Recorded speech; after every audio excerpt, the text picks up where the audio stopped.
What's going on, everybody? Happy New Year. Guava for 2025. Happy New Year, everybody. I hope everybody made it through okay.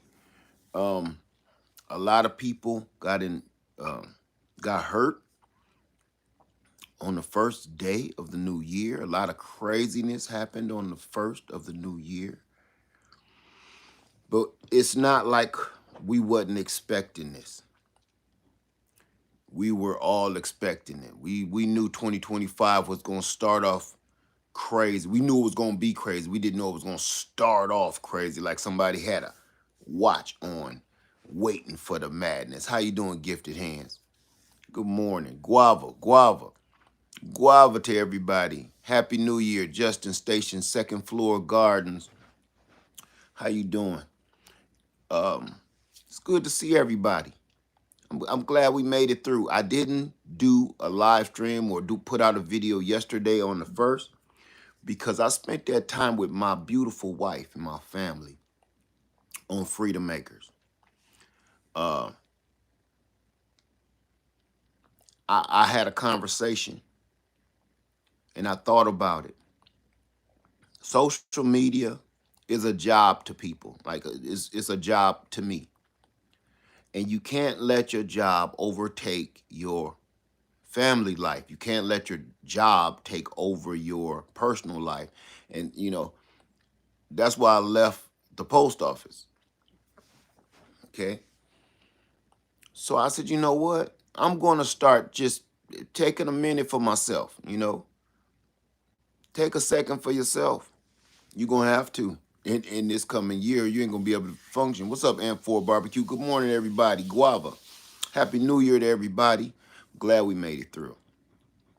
I'm not in here to talk about anything in particular. I just wanted to come in and wish everybody well and kind of throw a couple reminders, I guess. The very first thing for the new year that I want to accomplish, and I know everybody got your New Year's resolutions and stuff like that. I'm not saying it's a bad thing. People knock New Year's resolution just because you don't accomplish them. But I have a whole new change of heart on the thought of your New Year resolution. I used to be like, I don't care about your New Year's resolution. What kind of solar battery should you get? Any kind you want.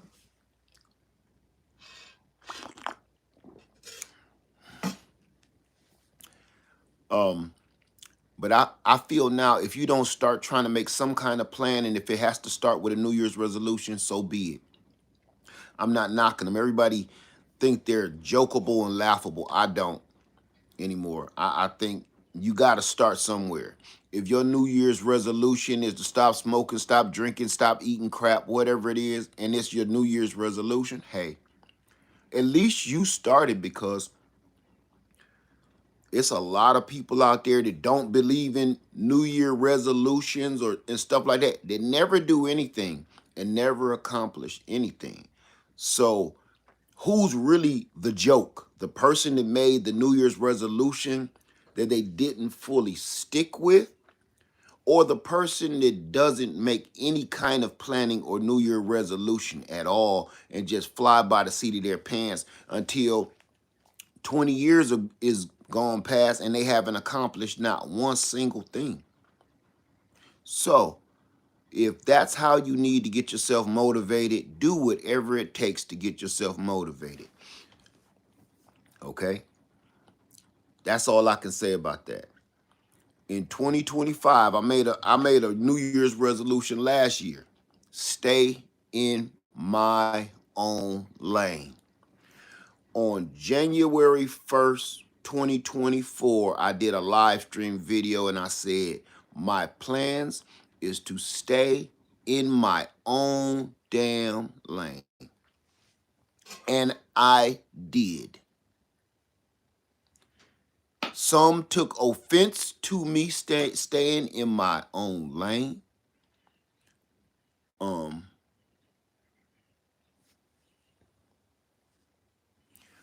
and I'm gonna say this.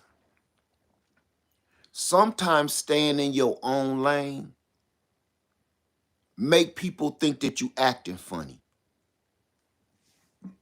It's the truth. It's the truth. Sometimes staying in your own lane makes other people think that you acting a little flaky. It ain't that. The reason why people think that staying in your own lane make you look and act a little flaky is because everybody is so used to being in everybody else's business, and everybody's business gets spread around like the flu, and everybody is so messy now. You have you ever heard of being accidentally messy? Have you ever heard of that? I'm asking y'all right now. Hey, Yamima, I say that wrong every time. Yamima, okay. Yamima. Have you ever heard of accidentally being messy? It's a thing, and we don't talk about it because nobody talk about it. You might be talking about somebody's else's situation to somebody else with no malice intended whatsoever. You have no malice or no bad thought in your mind whatsoever. You're either speaking about the situation in concern or speaking about the situation in some form like that, right? The problem is the person that you're talking to is messy.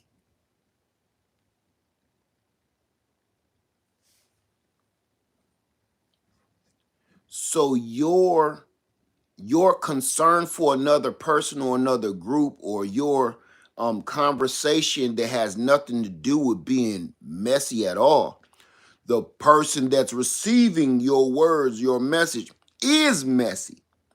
And what they do is say, hey, I heard Les said, pippity boppity boo.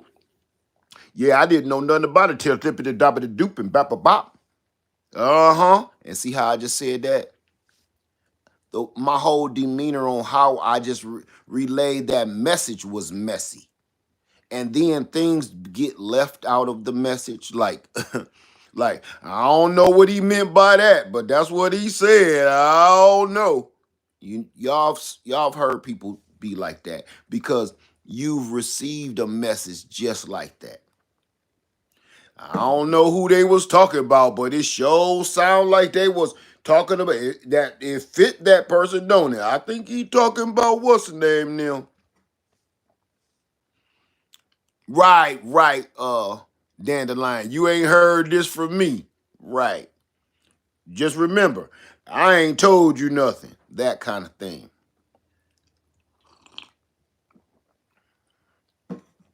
So here's my thing.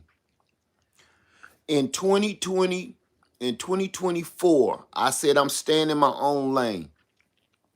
And me staying in my own lane, meaning I'm not calling too many people on a personal basis anymore.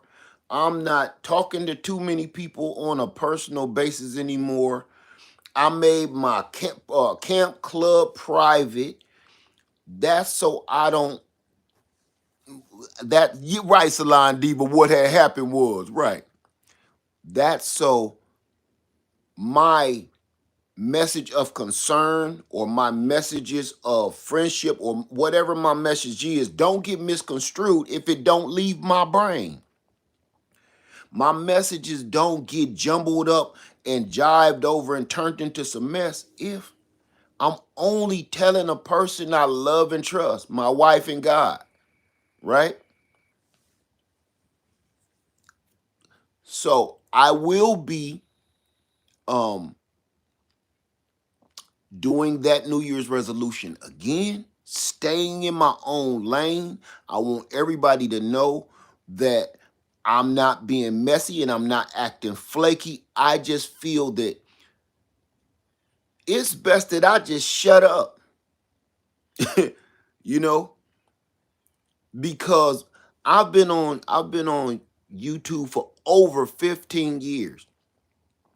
And one thing that I've learned is everybody wants drama. Everybody wants a good story. Everybody wants all my oranges on me. Everybody wants that soap opera thing, you know? And it's not that much of that anymore. Remember growing up, when I grew up, you had As the World Turns, you had uh um what was it, General Hospital, As the World Turns. Name another soap opera used to come on in the middle of the day. My mom used to watch. Uh All My Children's. What was it? All My Children, As the World Turns, General Hospital.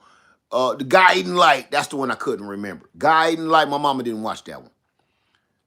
She ain't watched Edge of Night. Days of Our Lives. Okay, days and these are the days of our lives. I remember that one. Okay. The Young and the Restless. That was my mama junk. Okay. Okay. All right. So y'all get what I'm saying. Remember, I want you to remember, everybody that's shouting them soap operas out. Remember how many soap operas used to be on during the day? And you bet not interrupt your mama and some of them secret dads that act like they didn't watch it, but they did. Luke and Laura, and my favorite, Victor Newman. Okay, my mom used to make me watch that stuff. Victor Newman was I'm Victor Newman, okay? But honestly, those are gone. Those are gone. And then they went to the nighttime shows like the EU and what's that one Miami Beach. Those little bubblegum young teenage kind of soap operas. Remember those? When once Guiding Light and stuff start, veering off, then Dallas was another one. They start having those, the OC for younger people junk, right? Dynasty, that was another evening show. Okay. Now, remember this. Remember this. Then those shows went away. What took those shows places? Nothing. I'm going talk shows took the place of soap operas. Knots Landing, that was another one. Reality TV and talk shows took the place and the drama of soap operas. Because now you get to see somebody, instead of them getting smacked in the face, a scripted smack, you're getting a chance to see somebody really truly get smacked and humiliated on TV. And that just brought out the cannibalism in all of us. And here we are today. There is no media. Do you understand me? There is no such thing anymore as the media. There is no such thing as the media, and I can tell you why. For my same point, we had the soap operas, then we had the talk shows, daytime television, and now there's nothing. Reality TV, there's nothing. What do we have now? Nothing. The media is the new soap opera. They're not telling you real news. They'll take a piece of a story and turn it into whatever they want to turn it into. Okay?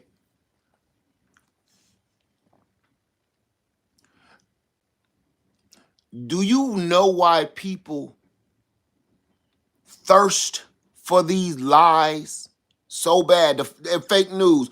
Do you know why people thirst for those lies so bad? Think about it.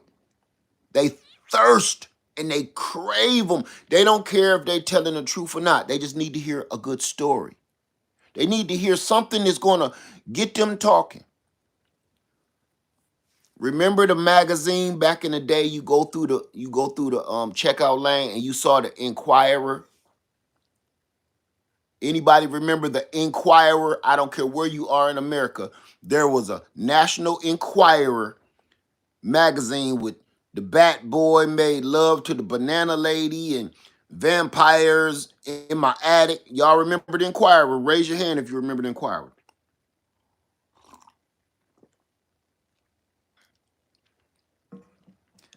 If you remember, aliens took me on their ship and impregnated me, but I'm a man. That kind of stuff. Remember that?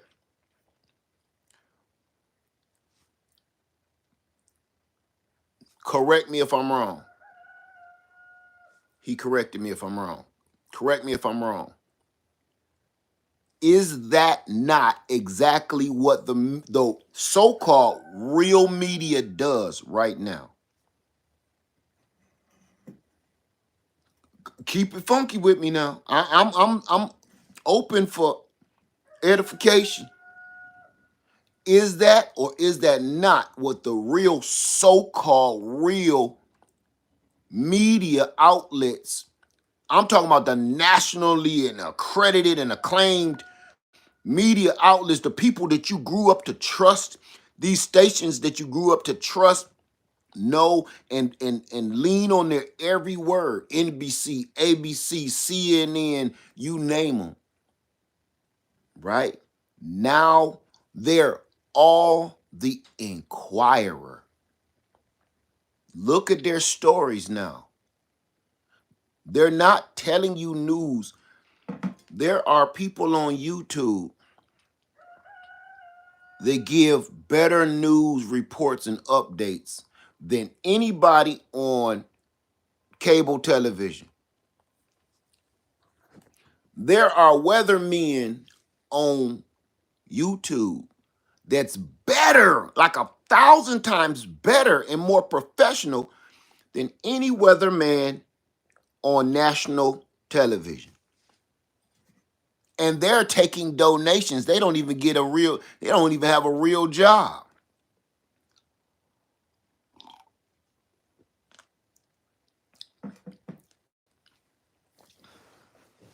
The media today is the new National Enquirer. I won't listen to them anymore. I'll just listen to the horse's mouth because everybody must have forgot to put the drain plug in their mouth because they'll let anything come out these days. My whole point about all of this fake news, fake media, rumors, messy mess stuff to keep people engaged with nonsense. You can see it here on YouTube. If you put up a video and said, I think I killed it. I think I killed them. I think they murdered it. If you put that on your headline on your video and then come on and start planting some posies, people gonna hate you because they wanted to actually see somebody get harmed. If you, how many, it's people that only watch like car accident videos that actually show, ooh, I seen a body fly out the car. Ooh, is that a head? It's people that's sick now because our sensitivity, what's the word I'm looking for? I can't think of it. We're desensitized to everything to the point of we're over sexually um stimulated. Nothing is enough anymore. You can't make enough money. If the girl want to make love to you, all she did was lay there. That's not good enough. You want her to cut one of her legs off first or something. I don't know what people get into. You know, want to do it on top of the Empire State Building. Keep your shoes on, and let's put on some mittens for some reason. Everything is got to be over the top, or it's not good enough. And we've gotten to a point where we're desensitized to everything, even killing. We're desensitized to everything from murder to sex to everything else. We don't even care. The news, we don't even care. To the point we actually can't wait to see it. We have politicians right now that really are just the scum of the earth. Come on. It don't matter who you voted for. They're the scum of the earth.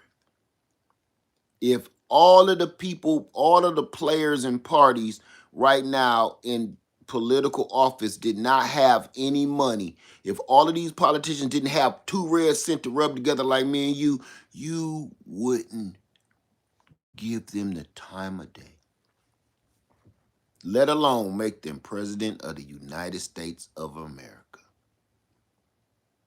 We're infatuated with the mess. Look at the stuff in politics. It's so messy. It's like As the World Turns mess. Asa Buchanan versus Victor Newman. That's what we're seeing right now. So, with all that being said, in 2025, I'm going to use my old one from 2024, which is stay in my own damn lane. Mind my own damn business, and just kind of cut the personal, the casual personal stuff down to a minimum, because I don't want no stuff started with nobody. I don't got no smoke with nobody. Listen, I don't care what you think of me. I really am a peaceful man, unless you push me. I don't want no smoke with nobody. I never have. I done been in so many beefs that people don't know about because I don't say nothing, because I don't want no smoke, because I ain't did nothing. Leave me alone, you know? Let me make my little YouTube coins and plant these damn seeds and do my little homestead. Leave me alone. That's all. That's who I really truly am. So it ain't that I'm acting flaky with nobody. Man, I just want stuff to go back to normal. And it seemed like the only way I can do that is to shut my mouth and do what I'm doing and focus on me and my wife and my family and my homestead and my house back home. Just focus on me. And then I won't have too many sideline, undercover, weird ass beefs and stuff. I won't, if I just shut up. Now, on that, I think everybody should start paying more attention to your day ones. Now, this is day one of my day ones. I wanted to title it that, but I messed it up. This is day one of my day ones. All y'all new people, I ain't saying y'all can't come in here and hang out with me. What I'm saying is, it's gonna take more. Now, I'm older, and it's gonna take more for me to open up. I'm easy. I'm an open book, and I always open up real easy and talk, and I like to have a good time. It's gonna take a little bit more to crack my safe now, you know. That's what I'm saying. Just let me. All these people have been riding with me all these years. I done met a lot of y'all in person. We done hung out a lot. My family, my DNA, my blood, my friends from childhood and up. I'm going to start there first and then work my way up. And I'm telling you, if you don't have anybody in your circle right now that you can trust like that,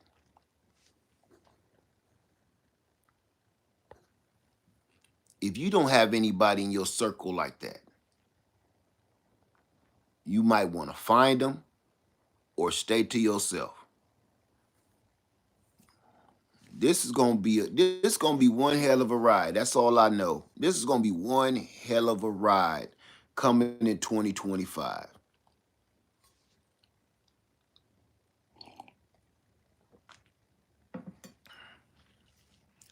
Yeah, you have been Salon Diva. You've been here a long time.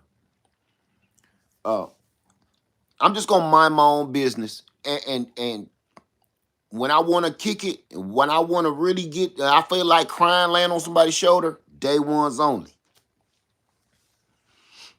Um,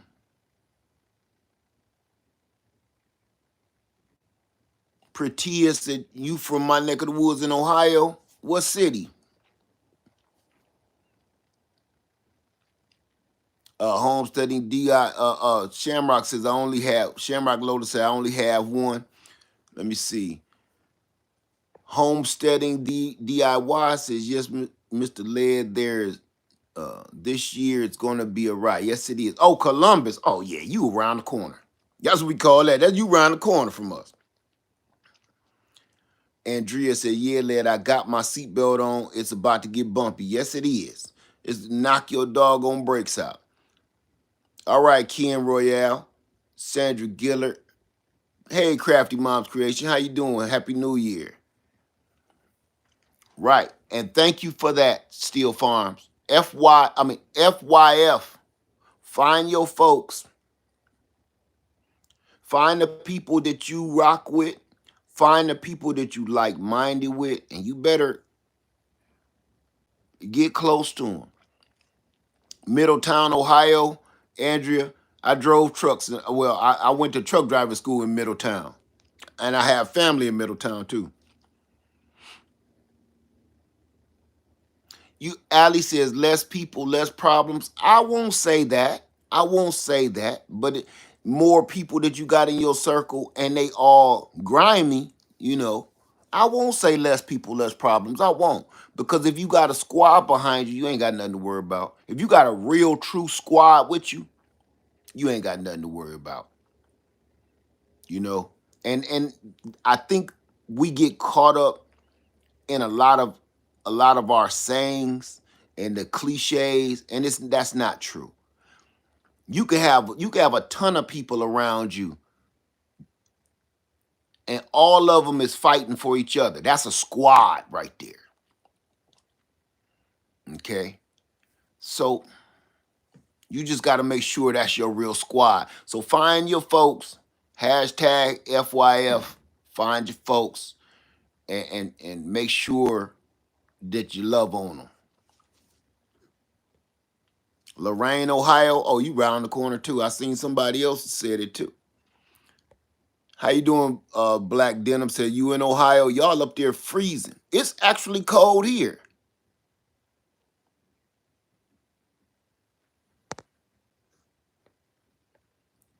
It's actually freezing here. Homesteading DIY says same mindset. People can understand your purpose. Have your back. Yes. Listen. I'm down south. I'm deep down south. I'm on the coast, and I woke up to 30 degrees. It's 33 degrees in Cincinnati. Well, that's probably y'all high. But here, man, it got all the way down to 30 degrees last night. I got my hoodie on, and the wood stove burning. But I think that's something we all gonna have to get used to. I'm gonna tell you something else too, y'all. Let me get this camera wiped up a little bit. A little bit better. There we go. My greasy hands. Okay. Hey Led, have you ever thought about doing a Lead Farmer Expo? Yeah, that was my camp club, but don't nobody want to do that. I don't want to. I was supposed to start a meetup back in 2019, and then the sneeze happened, and that went over for however many years, 4 years or whatever. But now I just do the camp. We did public camp. Oh God. We did survival camp in public for like two or 3 years, and it was a nightmare. I ain't gonna say that. That's not true. It wasn't a nightmare.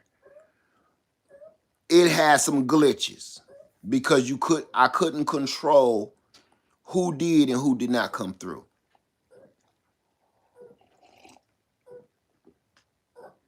which got strange, and it wasn't safe.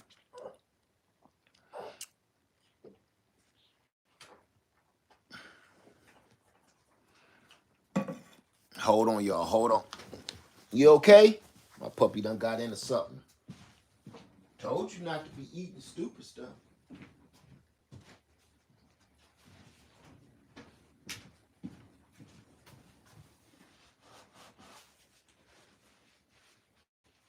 Yeah, that's what I thought.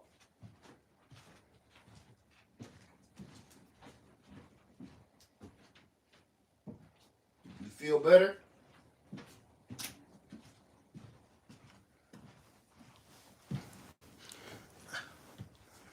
Yeah.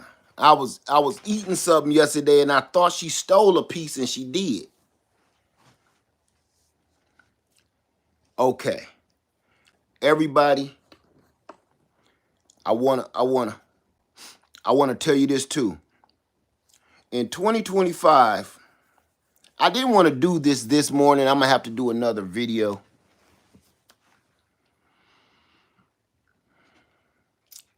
In 2025,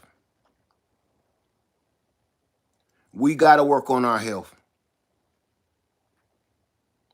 I know you don't want to hear that, because I sure don't. Come on. Come on. I ain't gonna keep telling you. We gotta get healthier. And it is not for the reason that you think. Danny says, started watching you in 2023. I got 2 bug out bags and about 3 emergency buckets of food. Good. Thank you, Patricia. The reason why I say we got to get in better health, you don't want to hear this. It ain't just that health is important. See, that's what nope, y'all. I knew that's why I said it's not for the reason that y'all think I'm saying we got to get in better health. Not for mind, body, spirit, and feel better, and none of that. That's what we should have been striving for. Now, I think we need to get in better health. Nah, not mentally and physically, none of that. That's not my point at all. That's what I told y'all that that's what you was gonna think. You need to get in better health because I'm listening to the horse's mouth tell us.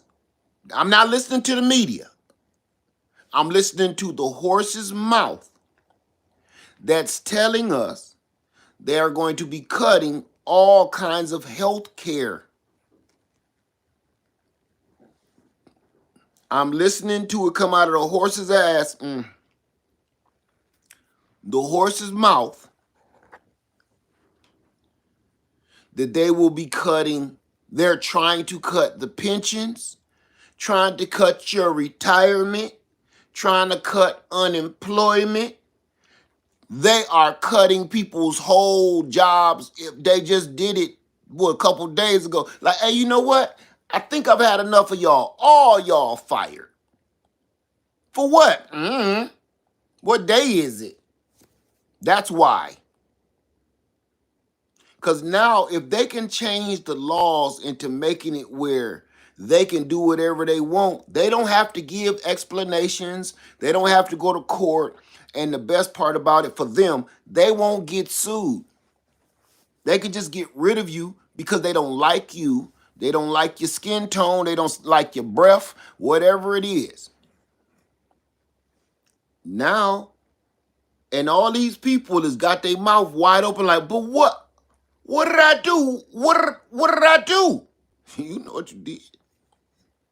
So the reason why I'm telling you, get in better health, which we should have been doing in the first place. I'm in this.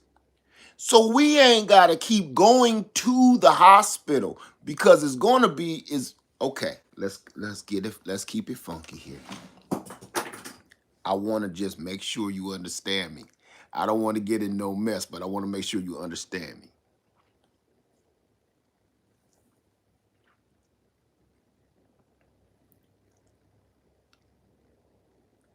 Imagine this.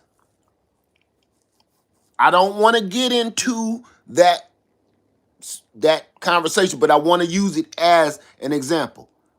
If they have already made a law where a woman can die, they know she's going to die because of their certain belief. They don't care about your life because they like, look, we don't care if you live or die. They've already made the ruling in the laws for the women that can't be treated anymore. Am I wrong? Now, I don't want to get into the politic part of it because that's not, I don't want to say who's right and who's wrong. Is the law on the books now? That's the only thing I want to ask. I don't want to talk about who's right and who's wrong. All I want to talk about is the law on the books where a woman cannot be seen with her prenatal care? That's all I'm asking. What law and what does it say? If you don't know, good luck to you. You don't know, oh my God. 2025, like I say, stay in my own lane, stay away from people like that. Okay. So here's my point. It ain't even state by state anymore. It's all across the United States now. So here's my point. I'm using that as an example. If they don't care if this woman lives or dies and that nobody will treat her because of their beliefs, because of their religious beliefs, what on God's... I said don't talk about that, please. I don't want to talk about who's right, who's wrong. I'll send you out of here. I'm telling you. Please don't be the first one in the cornfield for 2025. Don't do it. Okay? Please don't do that. Don't be the first of 2025 to go to the cornfield. I'm trying to shut the cornfield down. Okay?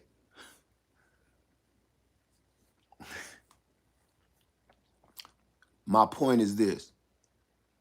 If they can make a law to not care about a woman's life whatsoever, they can literally stare and watch her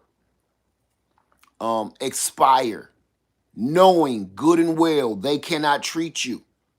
You can lay in this bed until you meet the Father, but that's all we can do. We can't put no IV in you. You can lay in this bed and that's it. If probably they might send you off. Like, no, you can't even waste one of our beds. Because I know how harsh that is in the hospital. You taking up room that can be used. Trust me, I remember that. I used to have a lot of people out in the hallway with critical situations. Okay, my point for using that, I didn't want to talk about that situation, but my point was this.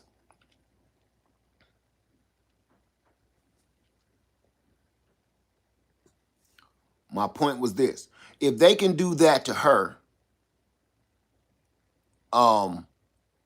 what on God's green earth make you think that they won't do simple stuff to you where you can't be seen if you don't have insurance or you can't pay this $1,200 copay right now, like not on no payment plan, like right now, like if you can't pay it, you can't say it. Wait a minute, let me see this. Let me see this. Zach Price, my brother, what's up? I thought I saw your name. Soon as I looked up, I seen your name. Said, Lad, you should do a get in shape challenge sort of thing.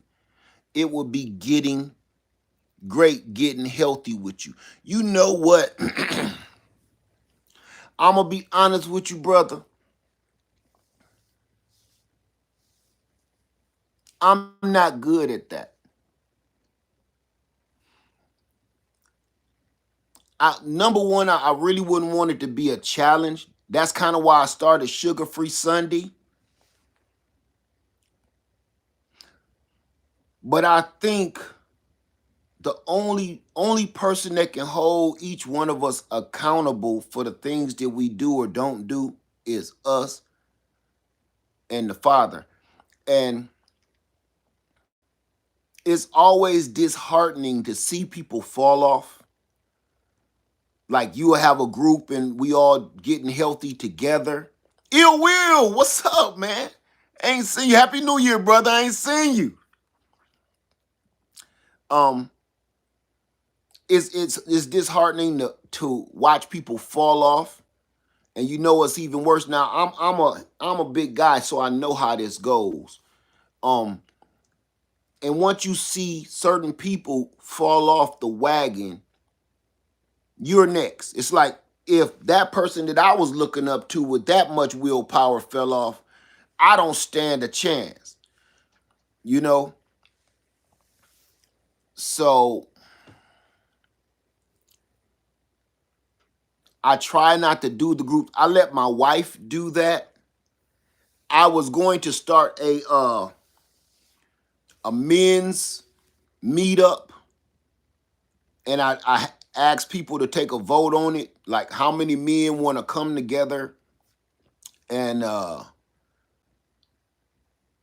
like talk about our health, talk about our mental situations, stuff that's going to get us through. And I asked all the fellas to take a vote on it. I didn't get. I think I probably got one response, and I get it. That's why I didn't go on and keep talking about it. I wanted to talk about our health, our weight, our um our allergies to the hospital. We be allergic to go to the hospital. Us fellas, we don't go to the hospital for nothing because the first thing we think about in the hospital is our wallet. You know, it's just the truth. It's sad that we got to think that way, but it's the truth. And I really, truly wanted to start because my wife has a very successful um, women's retreat that she does every year. And it's very successful. And I'm not talking about financially, I'm talking about these women. Now, all right, let's, Zach, man, I'm glad you brought this up because that could change. That's 2025. Listen, my wife has a very successful retreat, women's retreat every year. And what made me think of the men's retreat, starting a men's retreat, so we can get in tune and talk about our health and listen to some professionals tell us our mental health, our physical health, yeah, all of this, our financial health. The reason why I I wanted to do it was because every time I went to one of my wife's retreats with her, we'd go out of town somewhere, right? I'm in the hotel room chilling. And after the retreat is over, like on the last day, anybody can come into the banquet room. And what I noticed was every single husband, boyfriend, fiance was there too. They were in the hotel rooms chilling by themselves, waiting for their wives or significant others.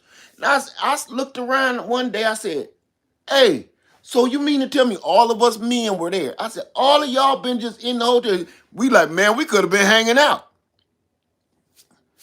We could have been somewhere hanging out.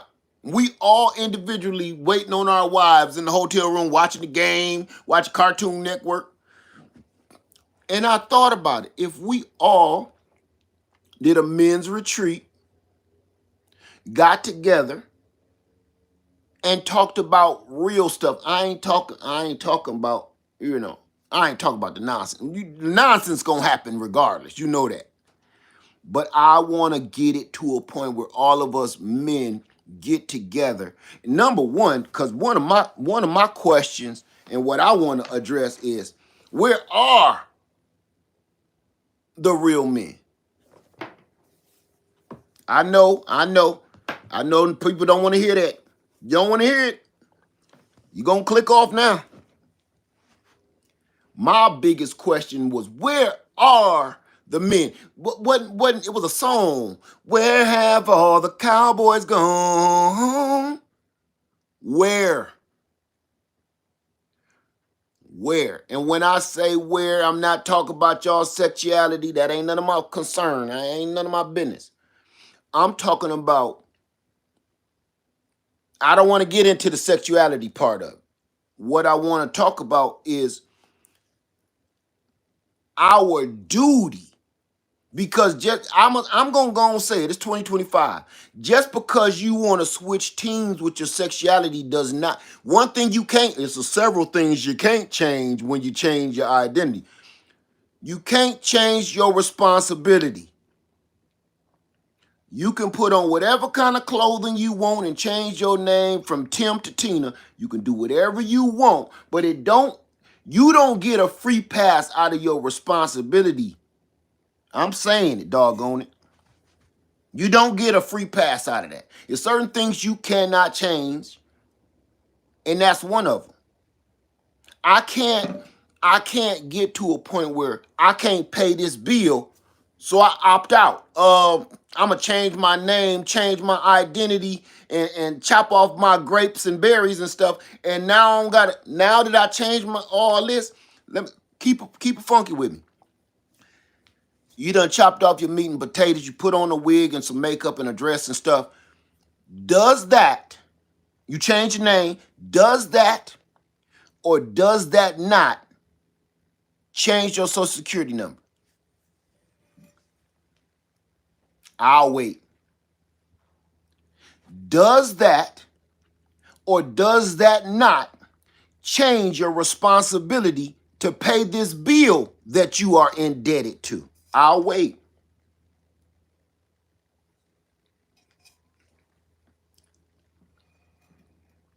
If I owe this company, this credit card, $5,000, and then tonight I don't want to pay that no more, I'm going to change my whole identity. I'm changing my clothes, put on some mascara and stuff and this sideways wig.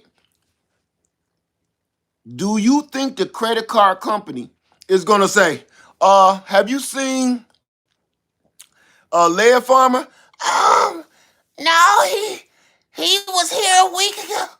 I'm Ledina. Oh, Miss Ledina, are you his sister? Oh, yeah. Can you give him a message for us? I sure can. Guess what? That didn't change nothing. If you said, well, oh yeah, I'm led, I used to be led, but now I'm Ledina. So that bill don't, man, if you don't take this bill, you got a certified letter, sucker, huh? Sign here, fool. Certified letter. Led. You can't opt out of that bill just because you changed your clothes and your outerly, and you chopped up your steak and potatoes. It's certain things you can't change. Think about it.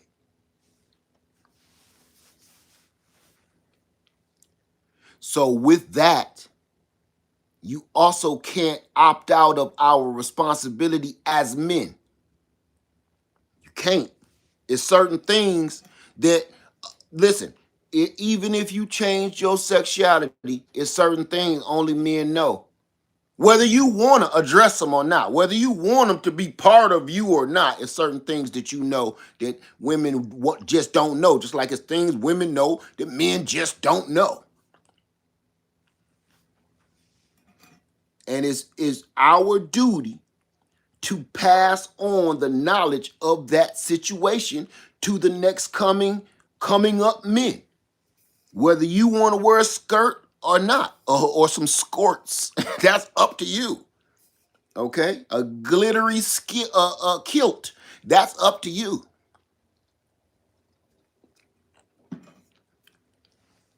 I think one of our problems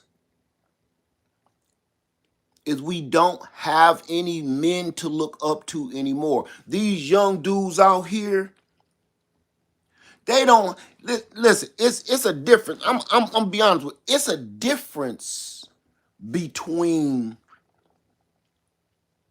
me walking up to a group of young men and say, "Hey man, pull your pants up. Hey young blood, stop all that cussing, man. It's a lady cross the street." It's the difference between that. My hoodie is all over the place. It's a difference between that because you'll get shot in the mouth for that, right?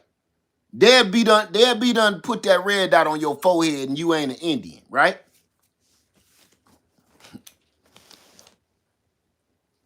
It's a difference between that, and it's another difference when these young men see you and how you move, and it makes them look up to you. When you pull your pants up and they see you stay clean, you got creases in your khakis, you keep your hair and beard and stuff crispy. They see you with one woman. They see you making money. You ain't all out crazy in the street. You keep to yourself. They like, man, I like the way that dude move, man. I like the way he move. And look, and it ain't got nothing to do with you falling in love with him, because that doesn't cross the line. People think just because you admire a man for the way he move and you admire his swagger, these days, these young men think they're falling in love with him. That's not it. And ain't nobody there to tell them, boy, you ain't falling in love with him. You just admire his swag. Now everybody think just because you like another man's shoes, y'all need to be sleeping together, whatever. And ain't nobody there to tell them that. Like, we literally have to start over and start telling our young men about their emotions again, because they don't know how to understand their emotions. You think, man, that mug be dressing his ass off. Man, that dude right there, he stay crispy. That's how we did it. Man, that dude, his shoes be so clean. Hey, man, what you do? I use a little toothpaste, a little Ajax. We went from there to, man, that dude stay crispy. He always got his hair done. Wow. He keep his body in shape. See what I just did? We cross it. These kids don't know how to deal with their emotions. So now you think, because you respect this man, you like his swagger, and I want to be just like you confuse that feeling with, I think I'm falling in love with you. No, fool. You falling in love with his swagger of a man, a true man. You fell in love with his swagger. That's what you're supposed to fall in love with, his swagger, not him. And there's nobody around to explain that to these young men or women. There's nobody to explain that. You getting caught up in your feelings. You think because this woman is beautiful that you in love with her. No, you admiring her glow, her beauty, and you should aspire to be like that, not be with her. And I think a lot of it got a lot to do with people ain't being told about how to handle their emotions. And to me, when men have some sort of meetup, that's one of the things that we need to talk about. Like, right, role models. There are no role models. There are none, man. A lot of our role models, if you didn't have a father in the house, you had a father on TV. If you didn't have a dad at home, you had one on TV. I don't care what color he was. You had My Three Sons. You had, you had Dad Cosby Show. You had James Evans. We had dads at home. We had Mr. Cunningham on Happy Days. We had dads.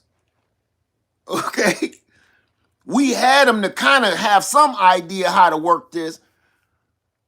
We don't even have that anymore because of what I said earlier. We have reality TV, right? Uncle Phil.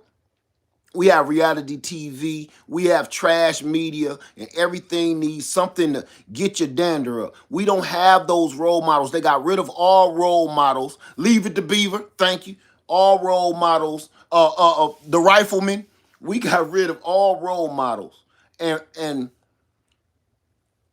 exchanged them for nonsense. So these young men they don't have nobody to look up to in the street. And they also can't even look to television to try to find an artificial dad anymore. Right? You can't. So until we start becoming mentors, it's going to get worse. It's going to be this way. Period. It is what it is. It's a lot of men out there, and I know why you don't. It's the same reason I don't want to become any sort of mentor whatsoever. Because you get so much pushback from the system, and then certain people will cross the line. No, not Carl Winslow. Not his daddy, not him. Not Carl. You know, people will cross the line like, hey, can little Andre stay with y'all while we go to the, Barbados? No. Well, you his mentor. I'm his mentor. I'm not his daddy. Trust me, this has happened to me before where I'm like, that's out the window. Because people they're doing too much. It's no rule of law and thumb no more. But I sure Zach Price, my brother, I would love. No, I'm going. You say Busy Garden say not Al Bundy.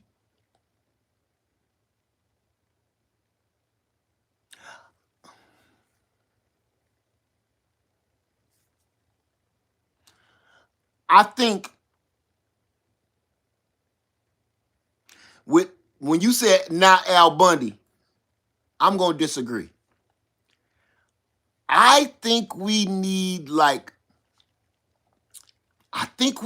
Al Bundy back. Sidney Poitier. I think we need a little bit of Al Bundy back. I'm sorry, you know. I know he was a little harsh around the edges, but a lot of people need that. That now the world has become so sensitive. You know, the world too sensitive. What he told them wasn't lies, though. He didn't tell nobody too many lies. He just ain't had no filter. And I think what the world needs today is a little bit of Al Bundy back. I think so. Because they have no shame anymore. Bernie Mac, thank you for that, Karen and Thomas. Yes, Bernie Mac. Thank you. Bernie Mac was the new age Al Bundy. Yes. Andy Griffith. But as far as what my friend Zach Price said, man, I would love to do something like that, just in some kind of different format. And what I was hoping for, instead of me doing like a challenge, I was hoping that every Sunday or Sunday-ish, we talk about sugar-free Sunday. Because I'm down 42 pounds. And The only exercise that I get is walking around this homestead and chopping wood, and all from just not eating carbohydrates and sugar. No carbs, no sugar, no starch. No carbs, no sugar, no starch. As of what was not Christmas, right after Christmas, right before New Year's, I stepped on the scale, 42 pounds. I'm wearing clothes now that I could not fit. So I've been wearing pants, if you haven't noticed. I have been wearing I refuse to purchase any more real pants. I said I'm not gonna get no bigger, so I ain't gonna keep on going up in size on my pants. I'm gonna wear these jogging pants until I get back in my pants, and then I'm gonna put them suckers on and leave them on. That's why you've been seeing me I wear Dickie pants all the time. Okay, that's why. Listen, it's slow but steady. I ain't stood on a scale now in about a week. I got a scale everywhere I go. I write down every time that scale move, and listen to me close. I only write when the scale goes down. I don't write when the scale go back up, because that's what that does for me. Is okay, something is wrong, or I'm plateauing. What happened? What did I do? And every time, every time. Let me show you something where the scale went up. The scale went up, and it was for a reason. Watch this. This is what I be talking about, sugar-free Sunday.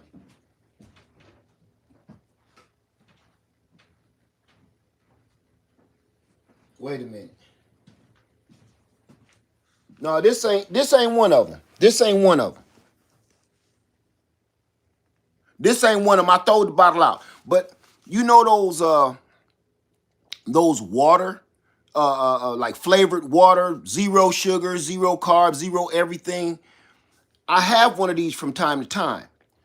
But this is the Walmart brand that I've had for a while. I went and purchased some new ones and didn't realize I wasn't buying the Walmart brand. I bought a actual name brand. I looked at the name brand. Now, my scale was teetering up. I'm not doing nothing different. I'm not doing anything different, but the scale kept climbing. Next thing I know, I'm like, the only thing different I did was drink that one drink, but that's sugar-free. Guess what? I went and looked at the bottle, and it was like 12 grams of sugar, 12 grams of added sugar, it was zero carbs, but it was a billion grams of sugar. And I said, it's that. So every time my scale goes back up, I start to analyze, what did I do different? What did I change up? And it works every freaking time. Every single time I find out what made that scale go up. And it always is some kind of way they snuck some sugar in on me, or they snuck in some carbs. Every freaking time. So all I've been doing now, just stay away from the sugar, stay away from the carbohydrates, and stay away from the starch. And it works.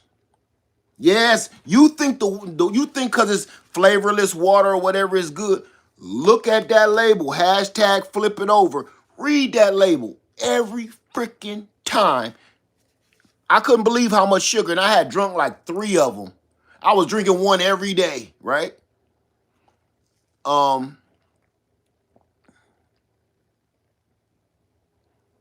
So you said too much protein can break down into sugar too. You have to eat a lot of protein for it to break down into a minuscule amount of sugar. I'm gonna say that.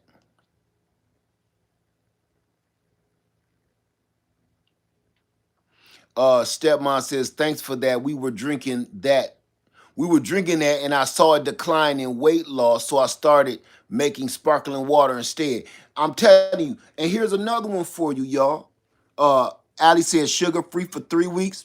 Okay, you know those little packets that you pour in. People like me. I got hyponatremia, so I get dehydrated really easy to the point I could pass out. So you want to put some Propel packets in. You want to put Gatorade packets in. You drink a lot of electrolyte drinks. How many people drink a lot of electrolyte or sports drinks like Gatorade, Propel, other things to say electrolyte booster? Anybody else? Okay. I have to drink those. I have to. Unfortunately, I don't care for them, but I have to drink them. Flip them over. Number one, make sure that they sugar free. Flip them over to see how sugar free. If they ain't sugar free and they ain't carbohydrate free, don't drink them. Find something else. I know you ain't gonna like all the flavors, but you gotta find something else. Make your own electrolytes. Yes, I do that too. I got my Himalayan pink sea salt, and let me see. TLC said they have a lot of sugar. Only certain Gatorades are low sugar. Right. And I want no sugar, not low. I want no. Um, so listen, I want to talk about our health. In 2025, I'm focusing on that so we can stay out of these hospitals because we won't be able to go to the hospital. And if you can't go to the hospital and you can't get yourself fixed and up and running, what else is you going to be able to accomplish? Nothing. We can't count on nobody no more. That's a wrap. If all this go down the way they want it to go down in a couple of weeks, it's a wrap. It's a wrap. Period. Do I have any questions whatsoever? And again, before I get off here, I want to make sure. Nope, coconut water, look at it again. Coconut water got so much sugar in it? No. I ain't seen not one sugar-free coconut water yet. No. No for coconut water. I want to make sure that I get this through to people before they watch my first video of 2025 and misconstrue it.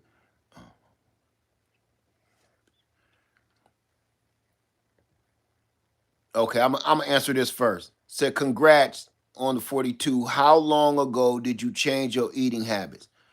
I don't know. Um, I got back home. How do you make your electrolyte water? You Google it. It's stuff on YouTube. I don't want to give nobody none of that, and then they knock me for that. Um, I have a chart. Or I have a board at home, like a dry erase board in my office, and I don't remember when I started.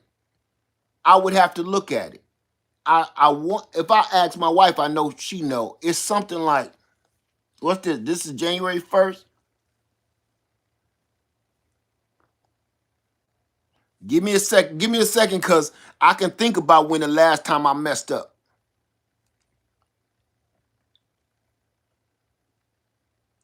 I can almost remember like it was something where I was like, "This is it. I had enough." It was something I can't remember what it was, and I remember I was eating something effed up, and I was like, "I'm eating this, and I don't even enjoy it." Oh no, that wasn't that long ago. I can't remember when it was, but I did not enjoy it. And it made me feel like I'm eating garbage. Imagine this. I'm eating pie or I'm eating cake or I'm eating candy, I'm eating junk, right? Why do you do that? You eat the candy, the pie, the cake, and the junk because you crave that flavor. You really want that flavor, right? You really want that taste. because you love this food. You love this food. And I remember eating something, and I ate a lot of it. I just can't remember what it was. I got it written down at home. I felt worse when I was done eating it than I did before I had a craving for it. Yeah. And I felt so bad afterwards, like I ate all of this for nothing. Because I'm still hungry. That was nasty. When I got to a point, because this happened before in my life, a couple years back when I lost all that weight. I got to a point where nothing was good to me anymore. Nothing tasted good. Nothing was worth it. And I remember going from fast food to fast food. When I say fast food, I'm talking about I get stuff out of like Publix. I love Publix.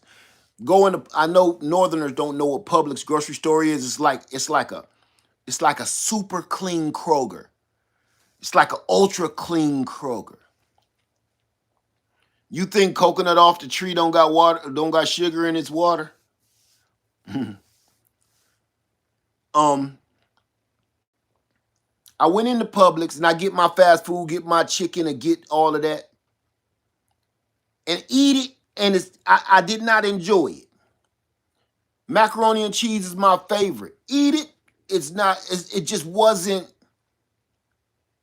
not enjoyable. It was almost gross.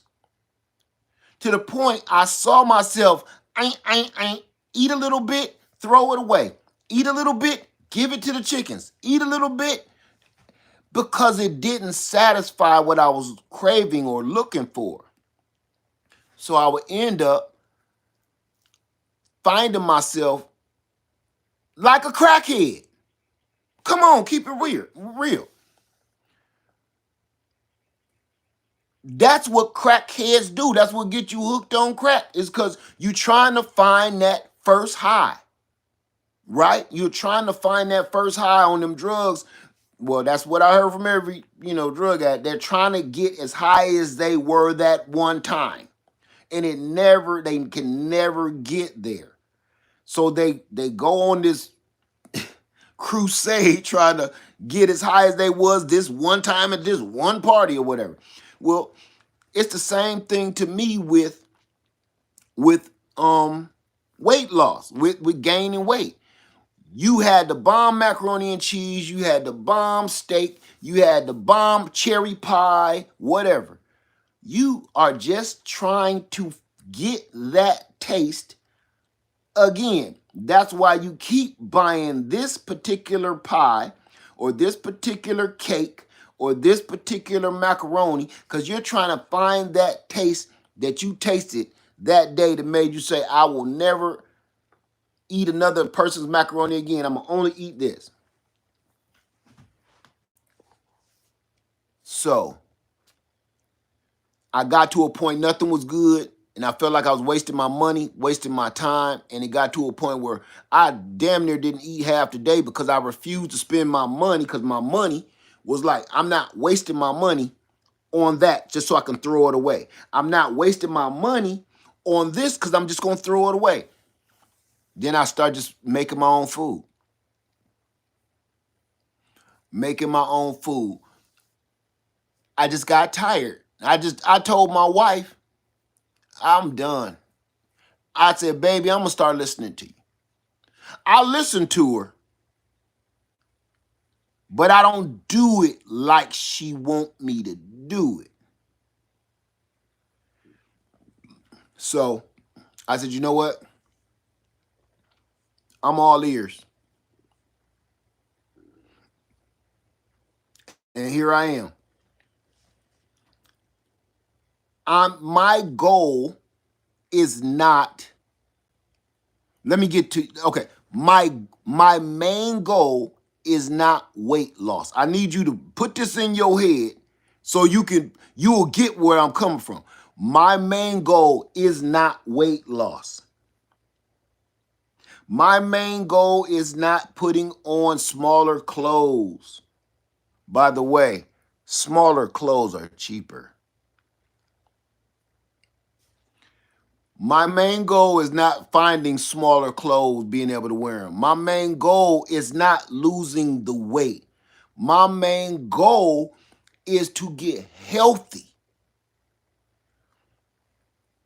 My main goal is to get healthy so I don't have to go to the hospital for nothing. The weight loss and the cheaper, smaller clothes is a byproduct of getting healthier. That's the only way I could think of it in my head to keep it focused. And this is what I told my wife. If I keep thinking about I can't wait to lose more weight, I want to lose more weight, I want to lose more weight, as soon as you get on that scale and the scale goes up, you get discouraged. If your only goal is I want to get in these pair of pants, I want to get in these new clothes, I want to get back in these pants, I want to get, if you do that and then one day you put that pair of pants on and you can't buckle that belt up, you're going to get discouraged. So in my head, I tricked my brain by saying that's the byproduct.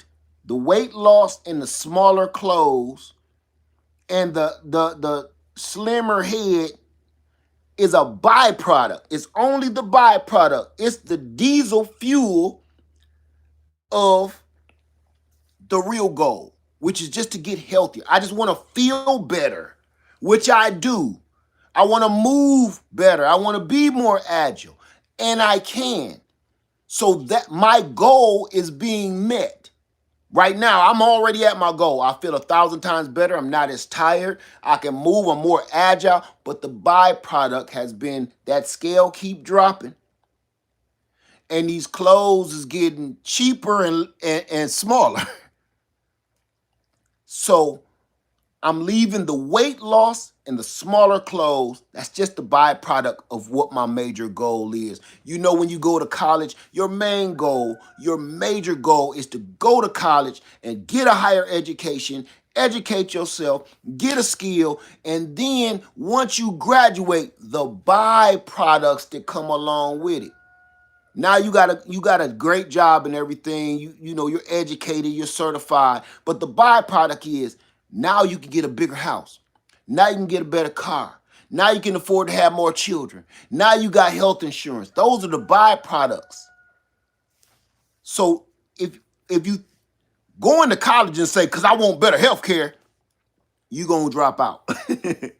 So you gotta focus on what the real goal is. I just want to get through college. Let me get through that. And then the byproducts gonna come whether you want them to or not. When they produce milk, what's the byproduct of milk? Cream. The byproduct of whole milk is cream, butter, cheese, whey, right? That's the byproduct of plain old milk. So that's going to come whether you want it to or not. Just right now, focus on the milk. Do I have any questions? I don't want to run my mouth all day. Any questions whatsoever? I would like to do a men's meetup. I called it mentors before.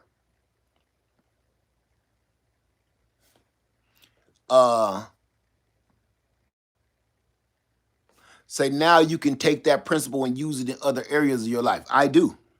I do. I truly do, Cool Karma. Hey, Urban Backyard Homesteading. TLC in the Gardens is right. Focus on getting healthy and the weight loss will come. All of the byproducts will come. I'm taking any questions or whatever. It's anything I miss. That's my other New Year's resolution. I'm trying to stop talking so much. No, I'm not. Any questions? I don't want to keep y'all on here all day. We've been on here coming up on an hour and a half, and I'll get off of there.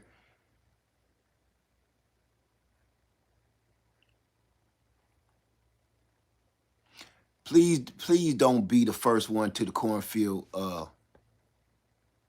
melanin. Please don't be the first one in 2025 in the cornfield.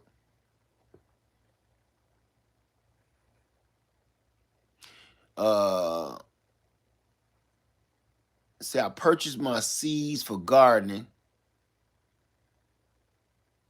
The seeds are selling quickly. The major online resources. That's true. Heritage says we call our property Mother Nature's gym. Is great workout, and I'm dreading it right now. Am I still selling the camper? Yes, I am. Miss Ruby said, I love when you rant. I try not to. OG Nadine, do me a favor. Please don't be the first one in the cornfield for 2025.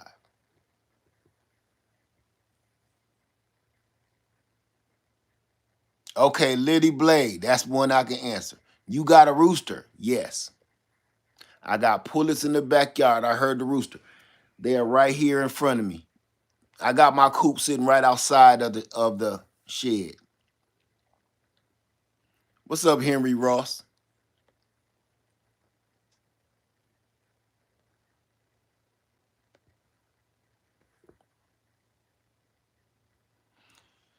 Do you also have daily physical goals as well? I'm trying to do at least 10. No, I don't.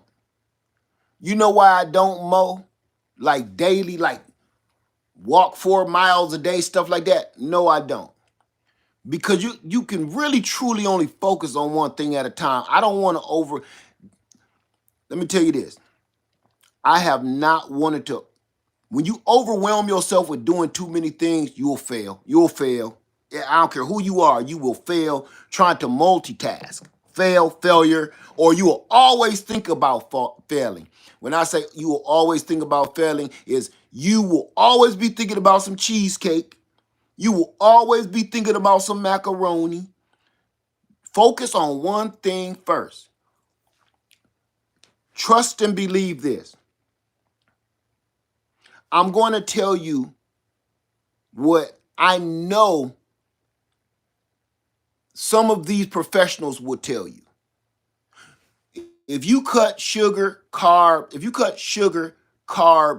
and starches, anything that could turn into glucose, you gonna lose weight.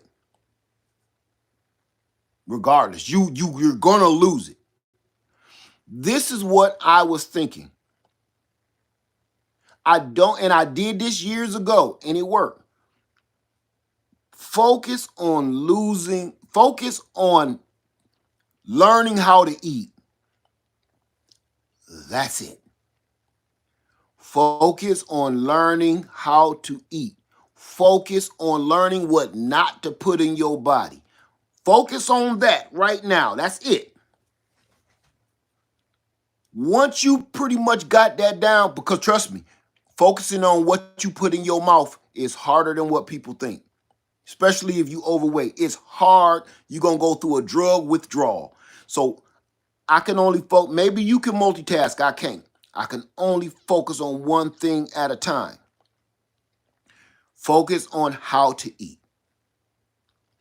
Remember, I was talking about byproducts. Once you focus on how to eat, what to and what not to put in your body, and while your body is getting used to that, the byproduct of focusing only on what you put in your mouth or not put in your mouth, the byproduct of that is you're going to lose weight. What's going to be the byproduct of you losing weight? You can move more agile. You got more energy. Now you can go out there and start running and walking and jogging and hopping and skipping. If you try to do all that at the same time, and I'm only speaking about me. I'm really talking about most people, but I'm going to talk about me. I will go for a 4 mile walk with a 50-pound bag on my back. And I'm trying to get better and I'm trying to focus on my food. But after I come from that 4 mile walk with a 50-pound bag on my back, I'm hungry, I'm thirsty, I'm too tired to sit here and cook a healthy meal. What am I going to do? Jump in my car and go to Publix and give me some fried chicken. So all that walking and stuff that I just did was for nothing. Because everything that you just burned, you just put it back on you by eating crap. Now, here's the other thing, too, on that. You ain't going to walk tomorrow because you done hurt your knee. Because you got too much weight on you. You done hurt yourself. You done busted yourself open. Now, look where you at. You back where you started from and worse. Because now, not only is you overweight and you ain't practiced your food, but now you got a busted kneecap. Your ankle bad. You done twisted your ankle. Me. I'm talking about me. Focus on the food. Focus on your food. Focus on teaching your body how to accept the food that you need in your body and train your body and train your brain to stop eating bullshit. That is a hard thing to do. The byproduct of teaching your brain what to and what not to put in your mouth is weight loss. The byproduct of the weight loss is now you can move easier, you got more energy, and now you can start walking. Don't do it in the opposite direction. You'll fail. So that's all I'm saying. All I do right now is focus on the food. Focus on the food. And the rest gonna come by itself. You know why I know? Because once you start focusing on the food, what can and what cannot go in your mouth, and the weight loss and stuff come, you gonna see yourself doing more walking. You ain't gonna be like, I'm going out for a 5-mile walk. No, you're gonna see yourself doing more walking. It's unforced. You just gonna be walking. You gonna catch yourself exercising by accident. Okay? So no.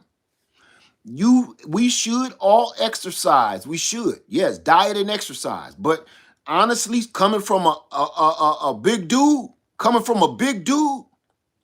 don't be trying to put your big old body out here running, jogging, jumping, 50-something years old with these old crumbled up kneecaps. You know you ain't got much tendon and stuff left in these mugs. You ain't got too much shock absorbers left in your kneecaps and your backbone. I'm not about to catch a flat on my back and catch a flat on my knees and ankles trying to prove nothing to somebody. That don't, because once your back is busted, your knees is busted, your ankles is busted, your big ass gonna sit down.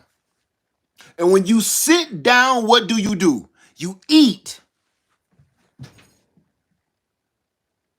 Go the other direction. Focus on the food. Lose the weight. Then exercise. Don't be 300 or 400 pounds exercising, jogging, and mess around, have a heart attack, or mess around and bust your knees, twist your ankle, slip and fall, skin your whole face up or something. Now you done worked out so much, and I see this all the time. Cause I was one of them. I'm one of them. You work out, you doing your push, you're doing everything you're supposed to do. Then you so sore in the morning. Your brain, you haven't trained your brain yet. Remember this. So you haven't trained your brain to realize this is good pain. You're sore because you're using things you haven't used in a long time. So if you just go in the gym and you start working out, you can't even move. Oil can. If you like that, you're going to sit down for 3 days and you're not getting up. And for 3 days, you're going to eat not only the stuff that you would normally eat, you're going to eat that on top of other shit because you ain't just getting up anymore. You're going to sit right here for 3 days, mowing down on birds and Uber Eats and everything else that you can get your hands on. You're going to have fried chicken crumbs all around your chest like one of them Hawaiian luau things. You know them flowers that they give you in Hawaii when you get there. All that's gonna be fried chicken crumbs, and mashed potatoes and shit, cherry pie crumbs. all around you like, you know I ain't lying. Nobody can say I'm lying about it. Nobody can. Nobody that's not in good health can say I'm lying because we've all attempted. I'm going to get in shape for this new year, and I got me a new recumbent bike. I got me one of them treadmills I seen on TikTok. I'm going to be walking, and I'm going to be doing all kind of stuff, and I'm going to be sexy as shit.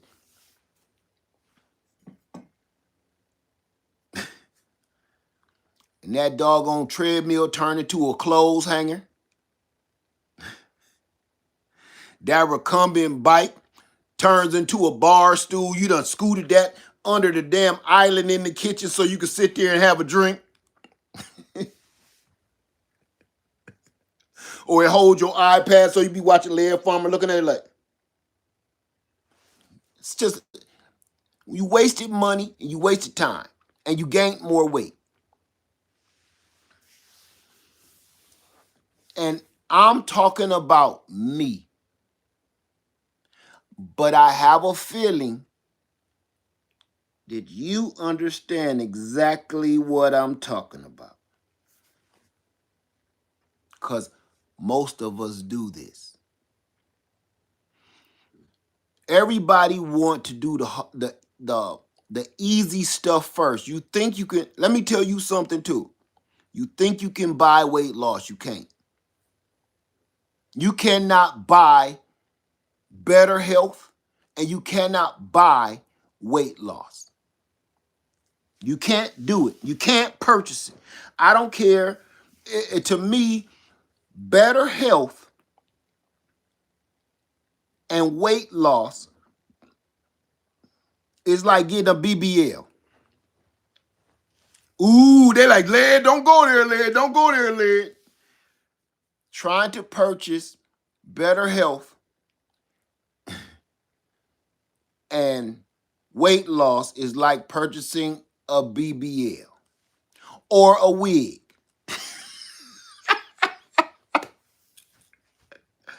And ladies, I'm just not talking about y'all with no wigs, because it's more men right now wearing wigs than women.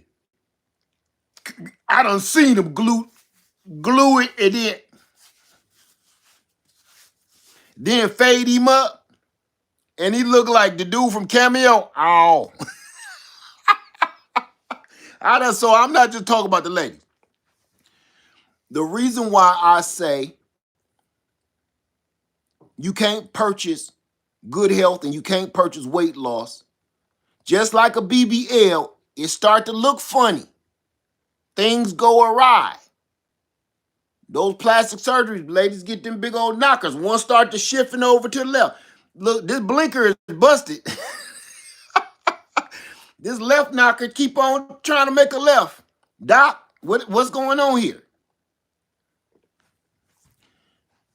It's going to go bad. Sooner or later, the wig got to come off. Sooner or later, the wig got to come off, go get washed or something. Combed out or something, right? Okay. With weight loss, you can get your stomach stapled. You can buy diet pills. You can buy that shot they put in their belly right now. But money runs out. And what I'm hearing is, BBLs cost a lot of money. And you got to do a lot of stuff and maintain them. Plastic surgery costs a lot of money. And once you have plastic surgery, it's a money pit. You always have to keep it maintained or start, you start looking like,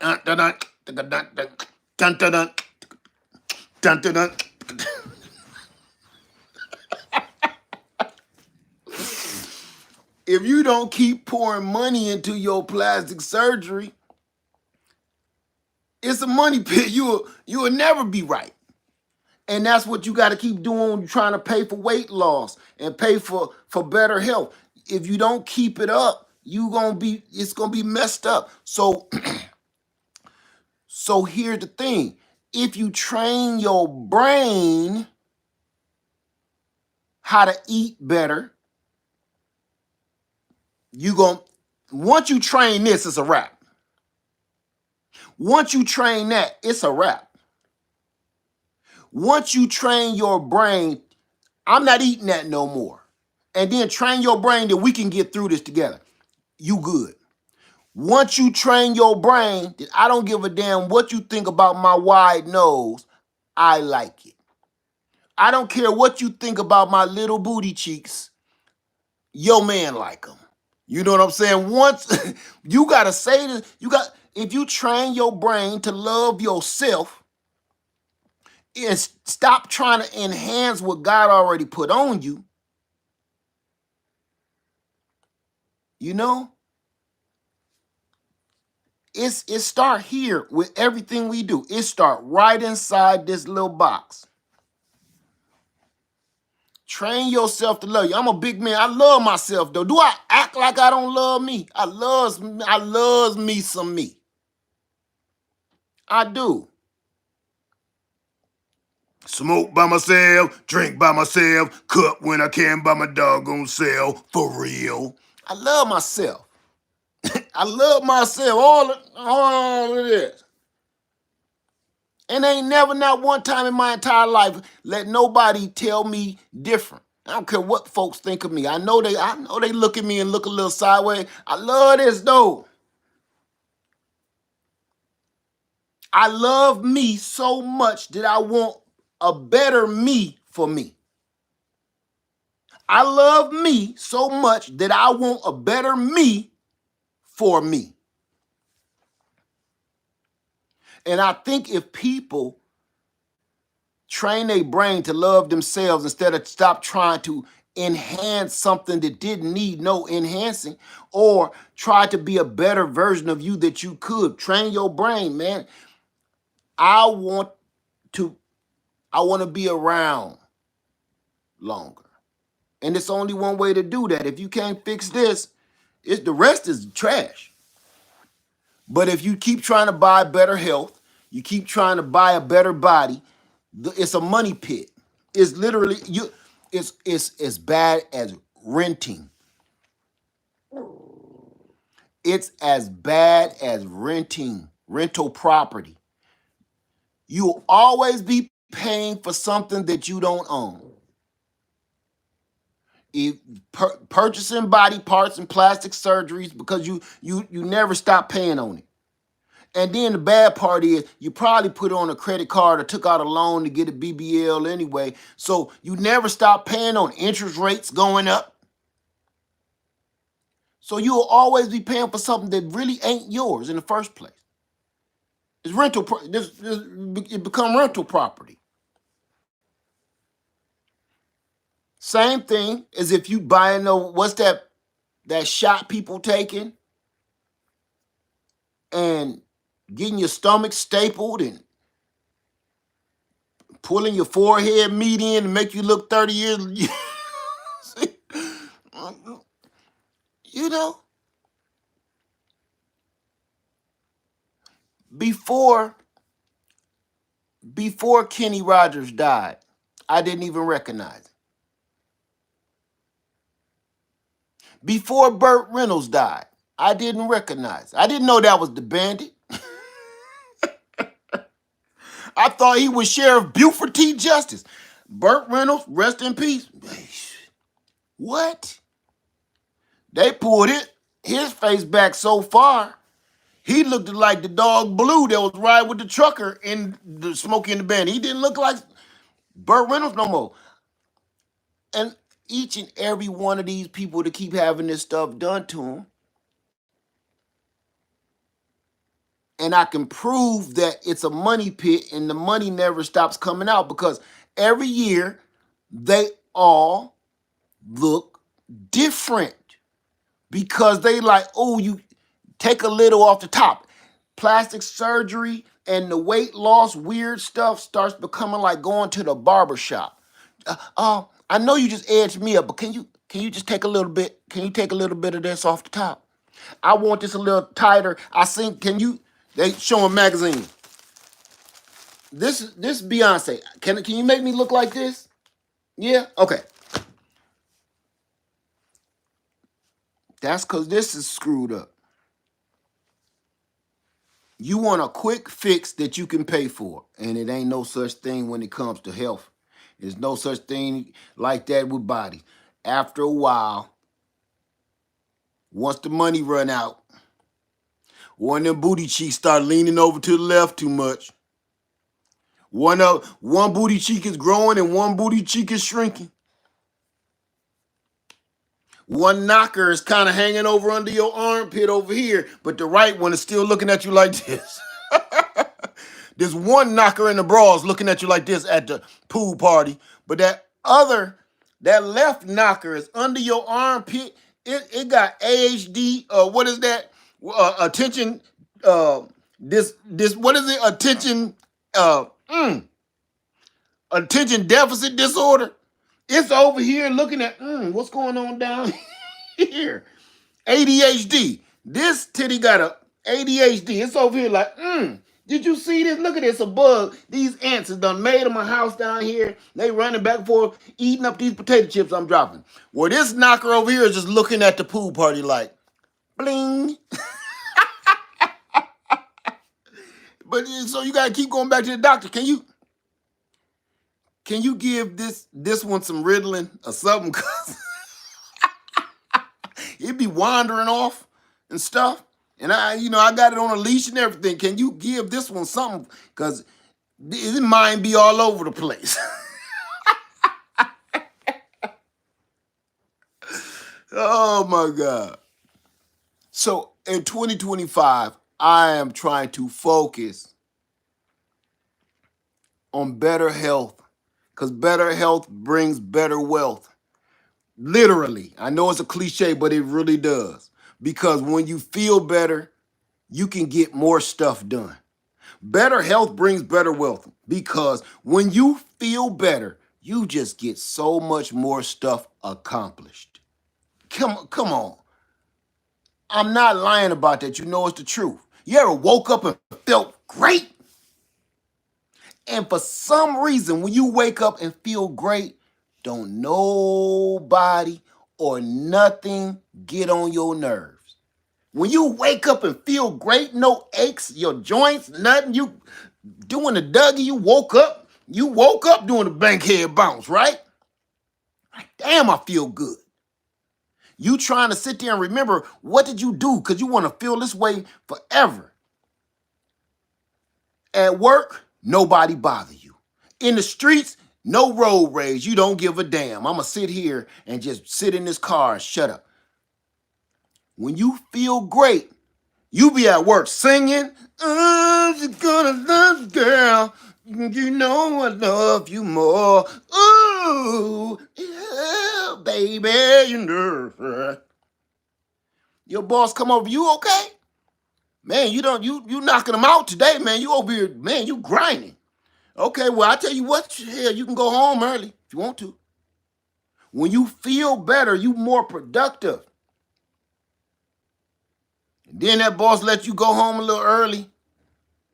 You stop off to the store and get your wife something nice. You know, get her something nice. Because you like, since I got all this energy, okay? Since I got all this energy, let me use some of it on a reminder. You know what you do? You use that last bit of energy you got for this day. Give her a reminder. Remind you why you still with me. I got to remind you why you loved me. I got to remind you what made us get together in the first place. One of the reasons anyway. I'm going to use the last of this good energy on a reminder. I'm going to remind the hell out of you later. I'm going to remind you with this energy. I've been singing and dancing. Let me stop pop locking before I break something, because I'm going to remind you tonight. I'm going to remind you. So I don't want to waste the rest of this energy. So now you done had work and left early, you done knocked your job out, washed your car, cut the grass, you done reminded your wife. What would you say? All 3 minutes of it, but it was strong. Salon Diva said, yeah, all 3 minutes of that reminder. But it was a strong 3 minutes. It was strong. Don't knock it, because some people don't get 3 minutes worth. It was, listen, it was memorable. It was as memorable as standing in the welfare line your very first time to ask for food stamps. You'll never forget it. You'll never forget the experience. Your first time getting arrested, going downtown, get booked. It was fast and you don't know what happened that night. You just seen red and blue lights blinking, but you'll never forget it. Don't knock 3 minutes worth. 3 minutes worth in 2025, okay, if you do the math adjustment, okay, like it's like dog years. So 3 minutes worth in 2025, that's at least, that's equaling up in 2025 to at least a good strong 30 minutes, okay? We're doing the exchange just like money, like what was $5 in 1902, what would it be worth now? Okay, 3 minutes worth in 1902, okay, it was 3 minutes worth. But in 2025, with nobody being in no relationship, everybody wishing they had somebody else man, 3 minutes worth of somebody else man is a good, strong, good, equal up to a good 30 minutes. Okay? Don't knock them 3 minutes. You better indulge. 3 minutes worth is like hors d'oeuvres these days of some beluga caviar. You see little man walking down the thing with the damn silver tray? What'd he say? Only take one, please. Oh, the hell was that? That was beluga caviar, shipped here from France. Yeah, it's $500 an ounce. Oh, don't knock that 3 minute, Salon Diva. That 3 minutes strong, girl. Remember, do the calculation, okay, on what it'll be worth today. So, ladies, if you're getting 3 minutes worth, hey, praise the Lord Jesus. Because there's a lot of ladies that's crapping out. They wish they had your 3 minutes worth. Okay, it's like a tank of gas. Remember gas prices? Same thing. It'll never be 99 cents again. So 3 minutes worth, that's about a quarter tank of gas.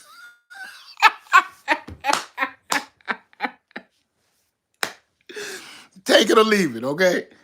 I'm with you though. I'm with you. But yeah, you know. So what you want to do is you want that feeling every day.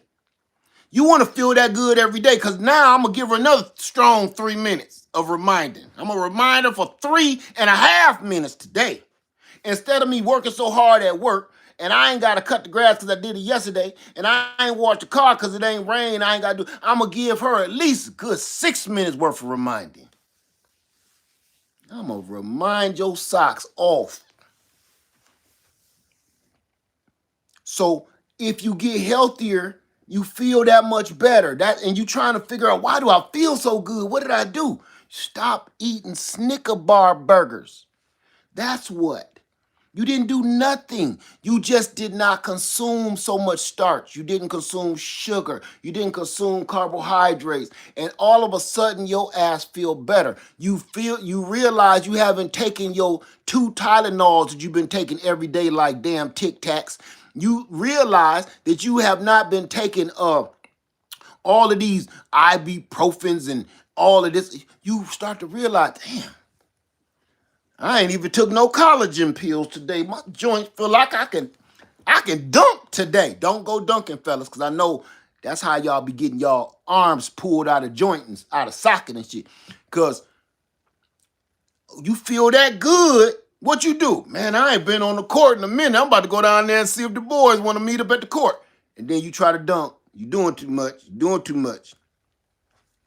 You go, pull your whole rotator cuff out of socket. And you missed. Stop doing all that. Energy can be there if we teach ourselves how to eat food. That's all. 2025, y'all, I'm staying in my own lane. 2025, I'm sticking with my day ones. 2025, I'm going to stay away from mess. All mess, man. I don't come to me and tell me what nobody else did. Don't. In 2025, I don't want to hear. I want to hear about me and you. I don't want to hear about what you and that person did or said. Leave me out of it because I become an accidental accomplice or something. Leave me out of it. That you don't realize it's easy to get in the middle of some mess. It's like getting hit with a stray bullet. You wasn't there for this. Every single time. You didn't want to know about XYD sleeping with OPP mama and her sister, her wife. I don't want to know about that. Because if you tell me the information, now I'm accomplice with you. I don't want to know. I'm like Mario Winans. I don't want to know if she's playing me. Keep it on the low. Leave me out of it. I don't want to know. If we can't talk about me and you, leave me alone.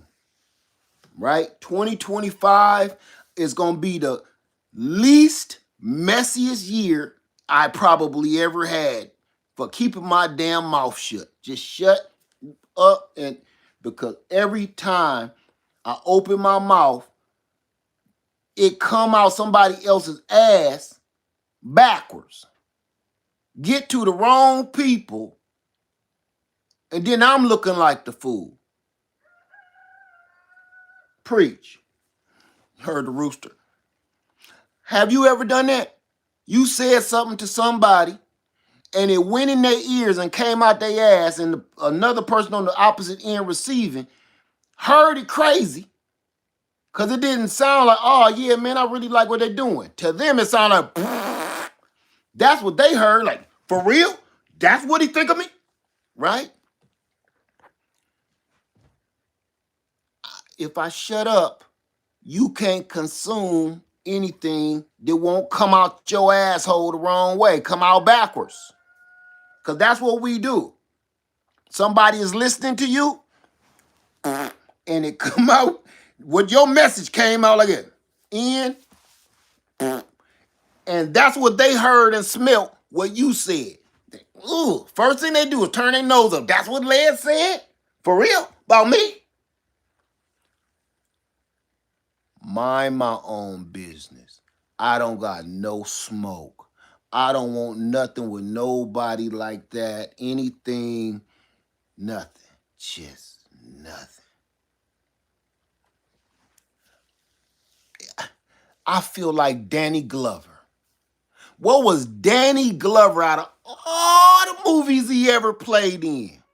What was Danny Glover's best catchphrase out of all the movies he ever played in? Danny Glover. And I ain't talking about, damn you ugly. I ain't talking about that one. What's his best catchphrase of all movies Danny Glover has ever played in? Thank you, fresh and fire backyard living. I'm too old for this shit. I'm too old for this shit. Because I know somebody want to say from Color Purple, you sure is ugly.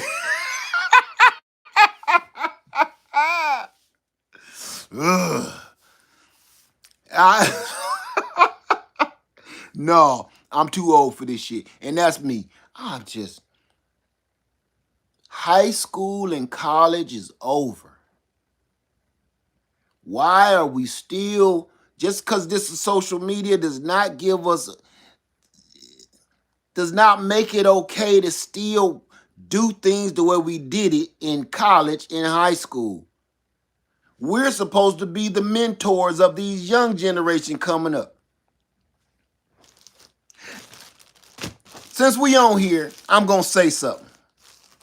Since I'm blurting out stuff I don't normally do.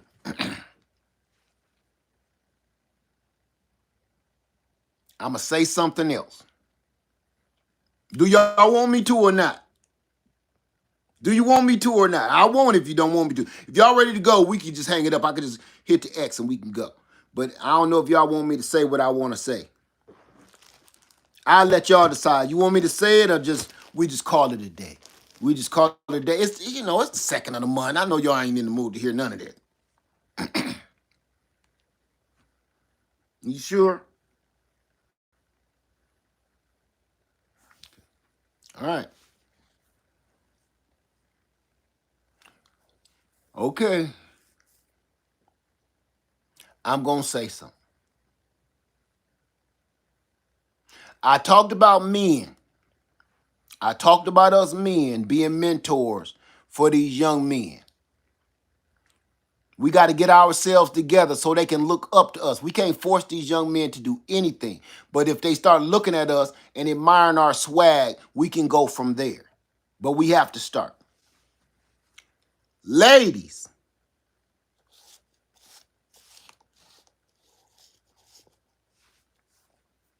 same thing with you. I'm going to say it. Please don't get mad. Don't get mad at me because I love you.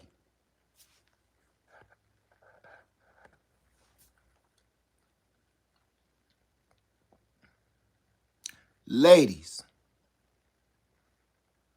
you beautiful. You might not have no man around to tell you every waking moment of your day without him thinking about hitting the skins. Women, you're beautiful.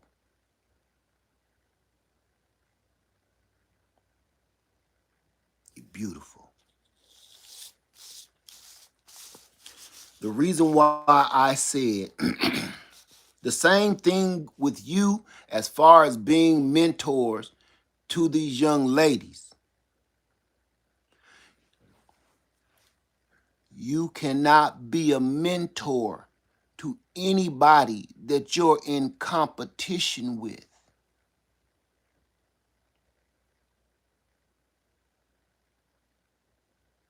Did you hear me?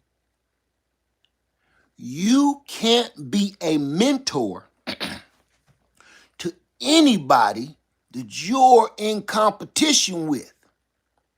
See, you put yourself on their level. You're competing. Stop competing with these young girls. I see a lot of, I'm fine in 50. I'm fine in 60. I'm fine in 70. Just be 50. Just be 60. Just be 70. You don't gotta, you still got your body's still tight, your face is all tightened up. You still keep it crispy. Stop competing with these young women. I'm seeing it's bad. It's not funny to me. It's sad to me. Because I see older women in the club, older women dressing way crazy provocative. I'm not knocking you if you got it like that. I'm just saying, if you got the body and you want to show it off, and you know your headlights are 70 years old and they still up and tight looking at people like this, great. But I want to let you know, when you're so busy showing off your body instead of your brains, you are not a mentor to anybody. And the only thing you doing is putting the bait on the hook for me, or, men. We're simple creatures. You don't got to do that for, let me tell you something. And I'm not the only one, and men speak up.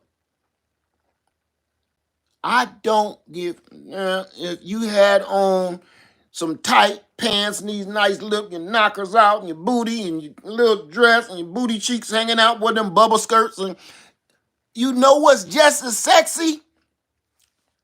A muumuu. Why do you say?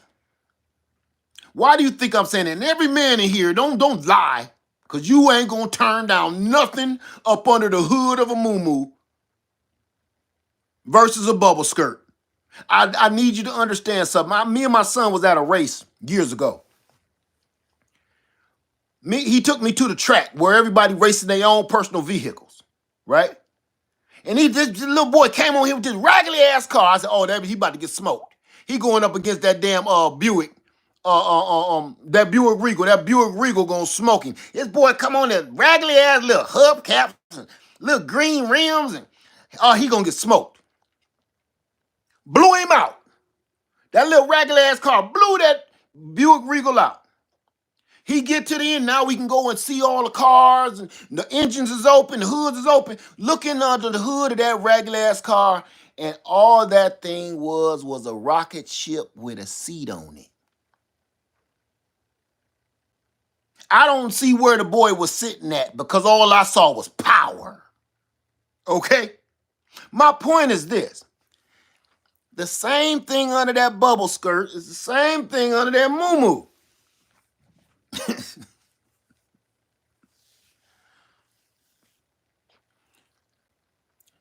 Ladies, stop competing with these young girls. They are no competition. And I'm not saying just body-wise. I'm not just saying because you're smart, you may be smarter. I'm talking about your life experience. Alone, you win. If you ain't been in prison for the last 30 years, okay, you win. Your life experiences alone, you win. Your face and your body still tight like that is a bonus. Stop trying to take these little young ass men. Stop taking these little young men from them young women. Because you just cradled a baby.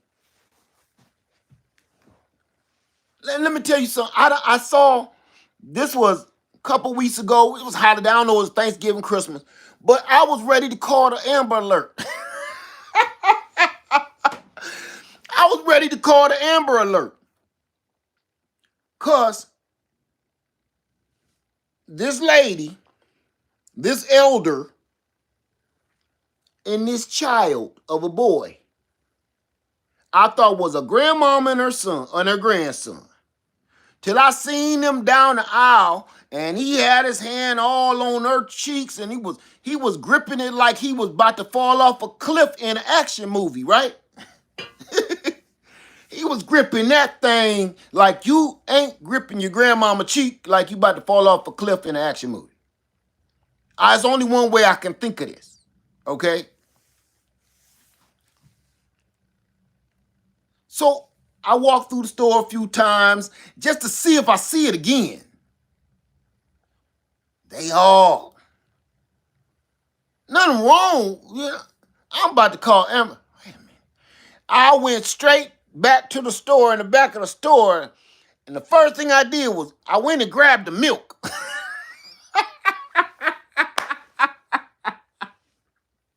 I ain't need no milk, but I went and grabbed every jug of milk I could see and turned it over, see if I seen this boy missing.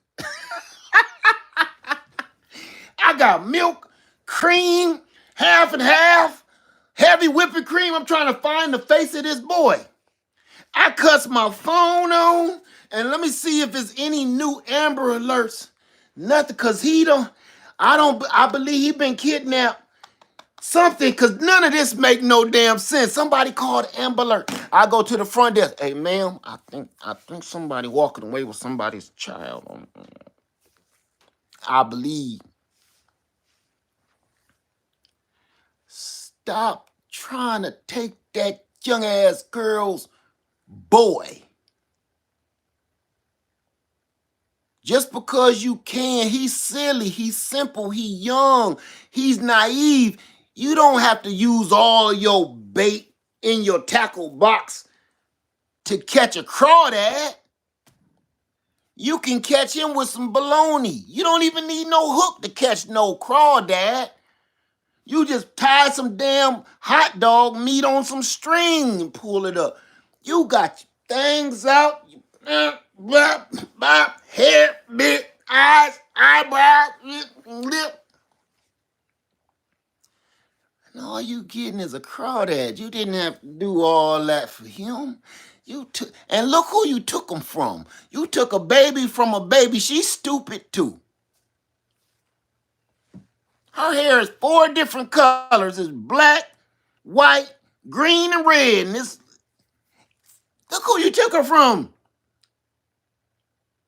Stop competing with these young women. You ladies, and I'm definitely talking to you older ladies. Y'all beautiful.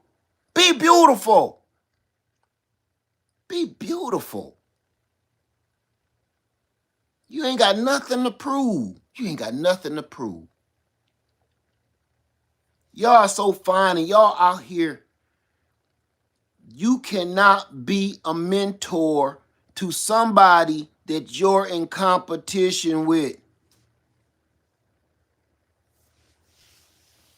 Man, that ship has sailed. Y'all too fine for that. Y'all older ladies, y'all know y'all fine. Y'all know y'all is. Why you gotta keep trying to prove it? It's a TikTok, it's a YouTube club, 50 and over, 70 and over. See, I'm gonna even say this. I'm gonna say this. I said you ain't gonna like it. I said you ain't gonna like it.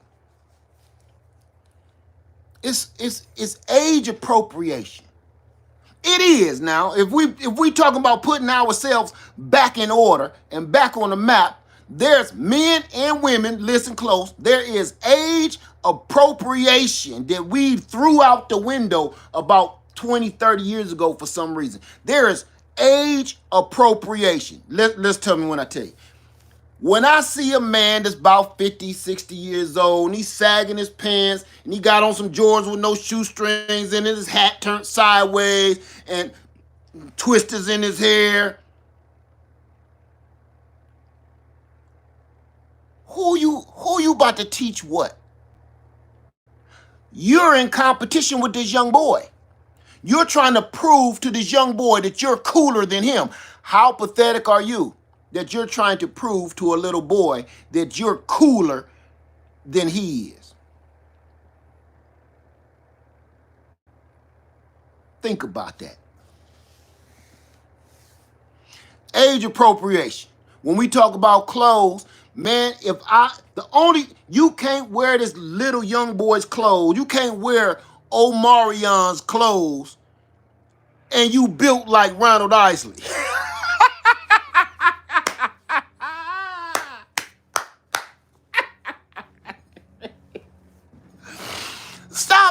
Stop wearing Chris Brown's clothes and you built like Luther Vandross right before he left. It's age appropriation, right? There is such a thing as in the store. They got big and tall men's, they got young men's, right? And then in the ladies, they got the women's. Then they got the misses. Okay, they got the babies, right? They need an aisle for age. They need an aisle for age men. Like scarves and shit. Scarves, Dobbs hat, isotoner gloves. Man, I'm serious, man. Good. Some house shoes. They don't even sell no shoes in a age appropriate section. Every shoe's got Velcro straps over top of Slippy and Jordans, Slippy and Jordan. You don't got to bend over, tie no shoes no more. Scarves, isotoner gloves, no hoodie. So every hoodie got a zipper on it because you ain't about to be fumbling around trying to get lost in your hoodie trying to put it on. Age appropriate. There's also such a thing as age appropriate stuff for women. Bubble skirts. It's a cutoff. There's a cutoff for bubble skirts. Okay? Everything for the men is slip-in now. And house shoes. That's all they sell is slip-ins, Crocs, and house shoes in the men's older section. Women, there is such a thing as age-appropriate wigs.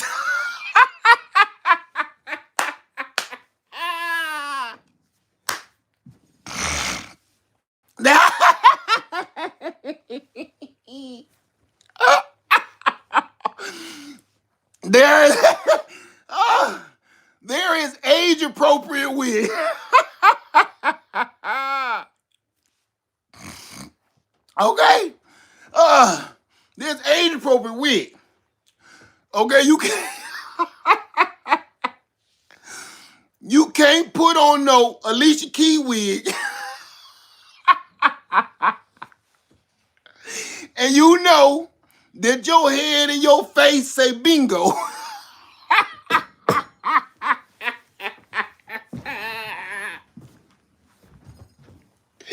Ah, ah, it's age appropriate wigs. Okay. All right.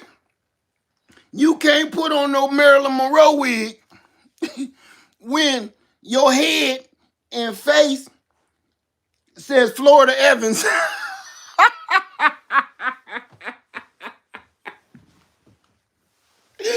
Oh, I'm gonna give myself a heart attack. Oh God, I need some water. But do you understand what I'm saying? That is age appropriation, man. You know? Oh, ooh, goose fraba. It's certain things, man, that throw people off. Like, why is you doing it? You can't pull that off. You're not pulling that off. You know? You're not. That's not happening for you. It's size appropriate, just like size appropriate. The big man in a little coat. You can't put a fat man in skinny jeans and sag them. You can't do it. Age and weight appropriate. Somewhere along the line, we start saying, girl, you sure look good today. You don't know that was not your friend. That was not your friend that said that. Ooh, girl, where you get that shirt? That blouse sure look good on you. And the buttons is like this. Like, Jesus, help us. Oh, Holy Father, help us. Keep us strong, Father. Them buttons is about to cause terrorism whatever mall you about to walk through, because somebody gonna get their eyes shot out like Ralphie on A Christmas Story with one of these buttons. Mess around. Stop. Tell your friend, man, that shirt do not fit you. Them pants don't fit your big ass. Take that off. And the women, the little bitty tiny women trying to wear them new leggings with the booty already shaped up, but you ain't got no booty and the back just be saggy. Somebody need to take that off of you. Age appropriate, weight appropriate. I know you want the pants. You know what I always wanted? I always wanted to wear. Remember? I wanted a leather jacket like the Fonz, right? Since I was a kid, I wanted a leather jacket just like the Fonz. I wasn't never built like the Fonz, so when I wear a leather jacket, it always looked too little for me. No matter what size I get it, let it go. Years ago, I finally said, you know what? Let it go. You're not the Fonz, and this ain't your style. Let it go. You know, I still want to keep a nice fade, but I'm balding. Man, let it go. Let it go. I don't want no glue. Don't come and paste stuff on me and glue a beard on me so I can look like Rick Ross. Let it go. It's age appropriate, weight appropriate. We done crossed the line. Why? Because the only reason a man is trying to glue hair on top of his head, glue, man, glue, is because he is still in competition with these boys. A grown-ass man is still in competition with these boys. There's no other reason that you would risk life and limb to have somebody hot glue some hair on top of your head. There's no, this stuff giving people cancer. And they say, you heard Jerry got mess around, got cancer. I don't know why we got to mess around and get something. But you know Jerry done mess around, got cancer. Mm-hmm. They don't know where it came from. It don't even run in his family. Because he be getting that hair glued to his scalp, man, that's right at your brain meat. You glue it right to the hood of your car, right there. That's why the cancer went through your body so rampant. It started at the source. Say he can't even remember his own name no more. Let it go. You trying to compete with this young dude that can still backflip and pop lock like it's 1984, and your competition, you trying to take his girl.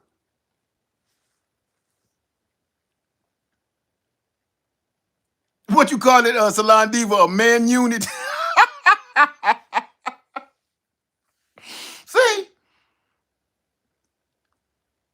you don't have his girl, he's a boy, she's a girl. They're both young and naive. You can still take his girl. If you want his girl that bad, look, be a sugar daddy. Yeah, go buy yourself something nice. You ain't either you a sugar daddy either way.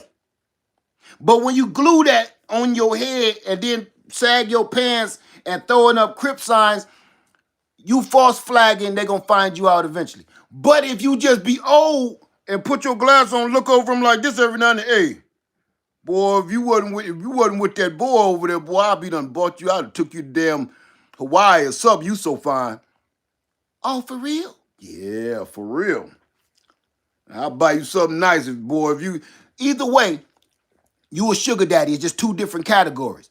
Either you gonna spend that $400 on gluing that damn squirrel on top of your you gonna glue that black Michigan squirrel on top of your head, or you can go and just give her the 400. You ain't gotta lie. You ain't gotta false flag. You don't gotta learn what every crip symbol mean. You don't gotta learn how to crip walk. Nothing. All you gotta do, hey, come here. Let me talk to you. I know you with him. I know you with him. Come here. Yeah. Mm-hmm. Girl, you with him? You sure? You sure you with him? You want to be with both of us? I ain't gonna say nothing. You gonna say nothing. Now you a truthful sugar daddy. You ain't even gotta lie. You ain't got to try to stay out at the club with her all night long, trying to pretend you still got energy from when you were 24. No, you can get sleepy and she understand. Like, boy, I'm whooped. I know I told you I'd take you to the movies, but boy, my bunions done got to acting up on me. Boy, whew, I'm gonna have to do something about these feet. I'm gonna soak my feet. I'm gonna take you in movies in the morning or something, okay? You know I love you, girl. These feet don't love me, so I can't love you. All right? Here, come here. Huh. Give you $200. You go to the movie. Go get your friend. Go to the movie. Now you a truthful sugar daddy. You ain't got a false flag, and you can go take your old ass and get in here and get you some sleep. And she ain't gonna be mad at you. She know you old. She know you fell asleep in your chair, in your recliner, watching game. She ain't gonna wake you up. Leave your wallet on the counter. Leave your wallet on the counter. All right? Stop trying to compete with these boys. Stop trying to pretend to be one of the boys so you can snatch his girl. That will kill you. That will kill you, gentlemen. I'm not playing about that. Will kill you to death. What I tell you, money can't buy good health, can it? Okay then. You got plenty of money, but you ain't ate a salad in 15 years. So you gonna jump in the look.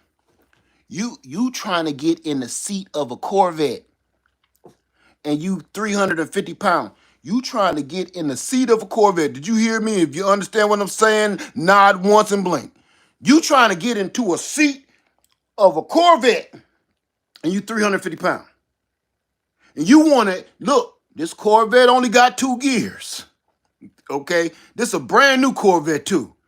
Ain't the paint is still shining on it. Ain't no scratches on it. This Corvette got 2 gears. Fast and stop. Don't get in that car. Don't get in there, man. Tell him, man, you gonna crash and burn. You gonna crash and burn. You gonna have pieces of you all over the street. It's gonna be a crime scene, yellow tape around that bed.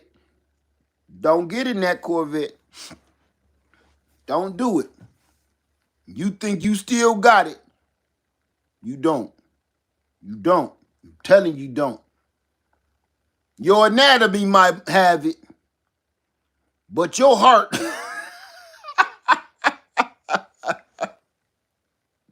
your heart got too many miles on it. Your heart got too many miles on it. Okay? Let it go. If you ask me, now I'm gonna be for real. Now, remember back in the beginning of this video, I said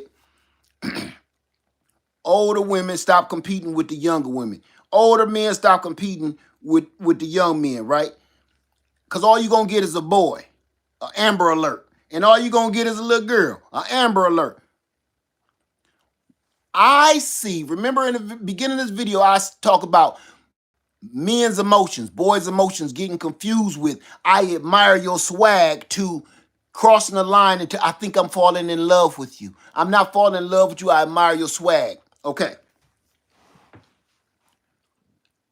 I done seen some of these well-dressed men, crispy hair, keep it tight, clothes, gear. I admire that, right? Me, I admire that. Don't leave the house unless they put together.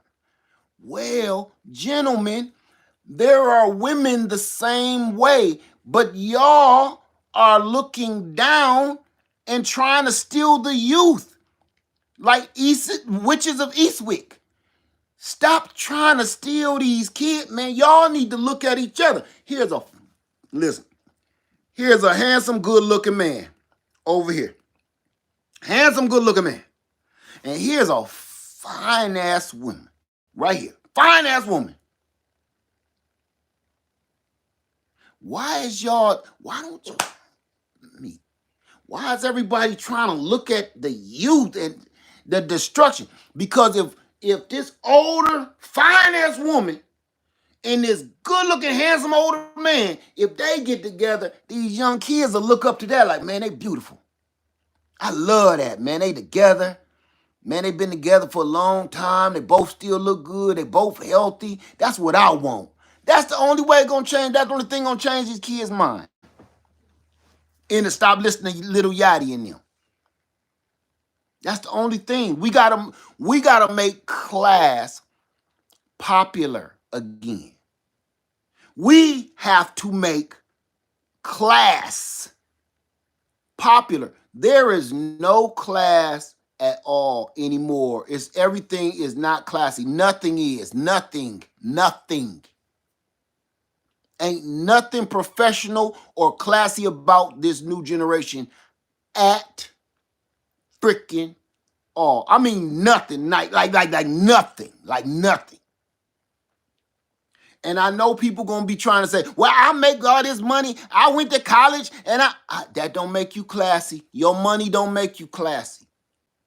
Because if you was classy, you would have shut up and not tried to address me about any of that. You would have been too big to elaborate on anything I had to say about that. Or come to defense instead of hearing the whole message first. That means you're not classy whatsoever. You had to address it. And that's the thing of today. Everybody got to address something. It's not classy. Until we start having a little class and giving a damn about ourselves, nobody is looking up to us to be inspired, to be better, to be classy. Nobody, no children, no youth is looking up to us to try to figure out how to be. They are literally doing everything in their power to try their hardest not to be like us at all. Come on, I'm not lying about it. This next generation coming up are not looking to the older people for answers. They're looking at us laughing like we're the clowns. Like I sure the hell don't want to be like that. So they go a whole different direction. And the first thing that them children say when we ask them, honey, you supposed to like boys. What why are you doing it? Why are you liking boys? You know what these kids will say when this girl wanna get married to this other girl? You know what that kid will say to the grandma? She'll say, I don't want to be like you and be in this boring house locked up with some stinking old man that you don't really love. You just here and waiting to get paid off when he pass away. I want real love, mama. So imagine that. She didn't strive to be like you at all because you embarrass her with the things that you do and the things that you say and the way that you live. So it's only one way to change all of that. We got to be a better example for the kids to come up. And a lot of people keep thinking that these kids is messed up in the head. They ain't. They don't got nothing to look forward to. Imagine this. Just like you, these kids that's coming up, they ain't no different than me and you. They don't got nothing to look forward to. When you got a day off, what you say? I ain't doing nothing. Somebody said, oh, we're going to be off for the next 3 days. Holiday coming up. What you going to do? Nothing. You have no aspirations to do anything.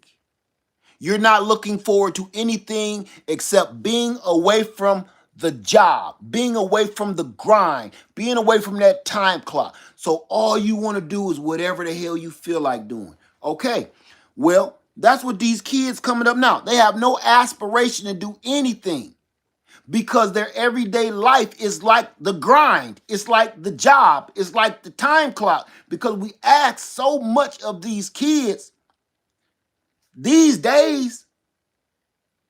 They have to take care of themselves, be adults, take care of their little brother and sister, turn around, and then you got to be told who to love, who to want, and then technology on top of that. You got to work when you get out there. We asking too much of these children. So their everyday life, you got to go to high school and then deal with the teacher that thinks she in love with you because she's sick in the head. These kids got too much on their back. So when they finally get a chance to punch out, they have no aspirations to do anything except for whatever the hell they want and experiment with whatever they want to. Some people on the weekend, they experiment with little weed. These kids experiment with their sexuality, drugs, alcohol. If we don't be the people to show these kids and give them some kind of light and example of what they could be, then what are we doing? We got to start asking ourselves, well, what am I doing?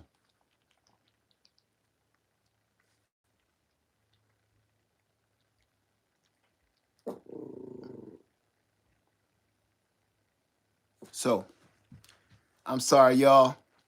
2025 starting out with a bang. I love y'all. I'm not going to keep on going in. I just want to tell the women, I love you. Gentlemen, I love you. But we sure the hell got to do better. All of us. I'm not kidding. I love you. But then we are the fakest.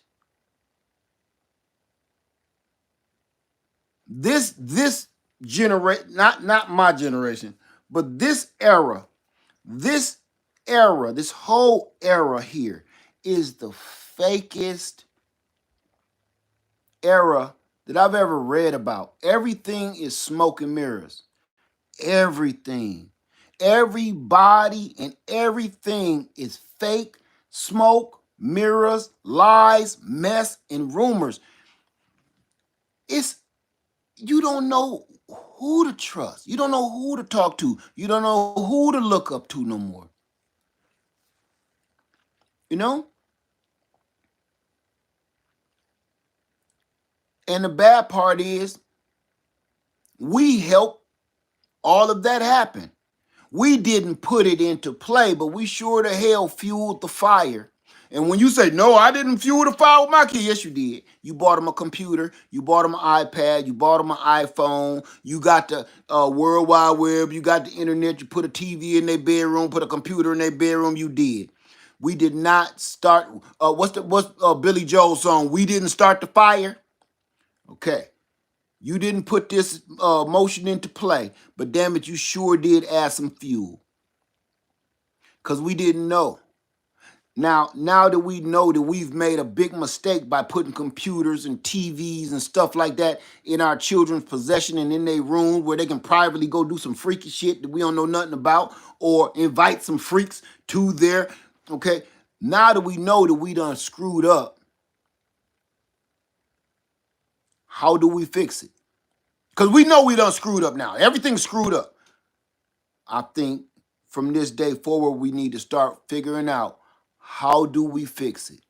And I truly think being a light and an example to this younger generation coming up is going to be the only way. You can't force them to do anything. Just like you and me coming up, your mom and daddy couldn't force you to do nothing without putting their hand around your throat. So, and when they did that, it had the opposite effect. Your mama told you can't see that boy.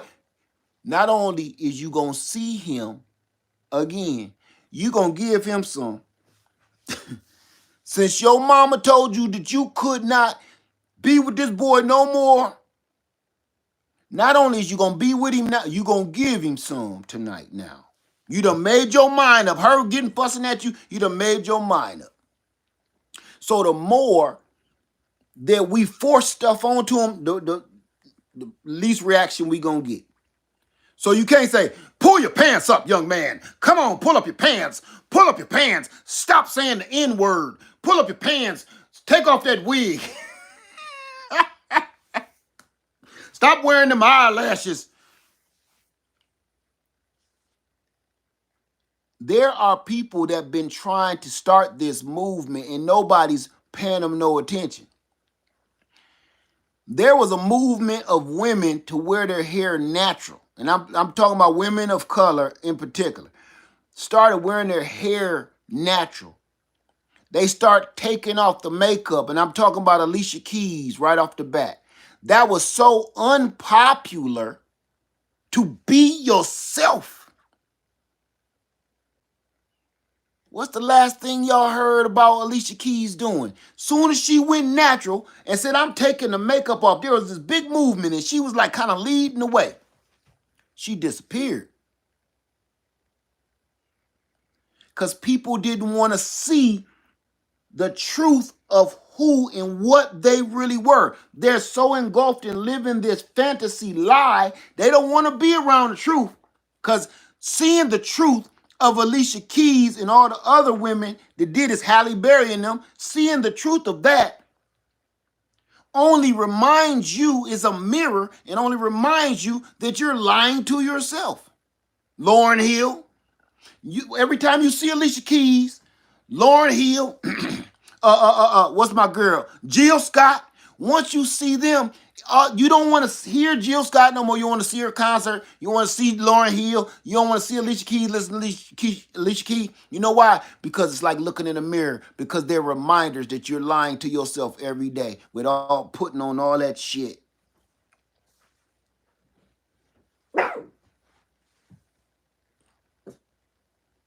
And you see all of them, even Jill Scott disappeared.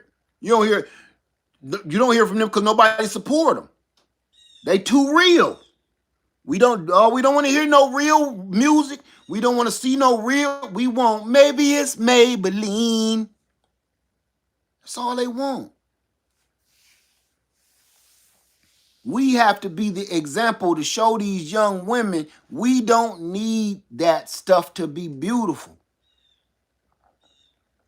These young men, you can't force them to pull their pants up. Listen, you can't force these young men to pull their pants up, nor will I try. But you know what? If the boys keep seeing the real men with their pants on and a belt around their damn waist, and you carry yourself, you got some swag, you carry yourself confident, they're going to envy that. And if they don't mess around and fall in love with you these days, they're going to want to mimic that. And that's where we as real men is messing up. We too busy trying to look and act like them, thinking we going to take their little girlfriend. I don't want no babies. I have babies. I don't want no babies. If I was a single man, I won't meet somebody with some seasoning on. Let me tell you something. Y'all men out here looking for these young ass girls, man. Look, hey, that's like, man. You ever been? You know how some folks don't season their meat. They don't, you know? That's what that is. You trying to get something that ain't been seasoned, man. I like flavor. See, that's an older woman for you. A woman with age on her, with some experience. She like aged like an old fucking Angus steak. You know, she flavorful and you ain't even have to sprinkle no seasoning. She seasoned. She naturally seasoned. She smoked. You know, she done been sitting in the smoker for years waiting on you. So the flavor is like pastrami. Shit. Prosciutto. You know, that aged bacon. Canadian bacon. Man. Women fine. If I was a single man, I would be trying to find me some prosciutto women. You know, one of them old black forest hams kind of woman, you know? Just hanging on a hook, seasoning smoking for a long time. We so busy trying to find the little unseasoned quails. That's what you're trying to find, little unseasoned quail. And just like a quail, after the meal is over, wasn't even no meat on that bone. Yeah, I could eat about 7 of them. That was like eating a sparrow or something. Ain't no meat on them. They ain't ready yet. They ain't aged. They ain't had time to season. You hunting for unseasoned meat. And all these beautiful older women, age appropriate, wearing age appropriate clothes. You know?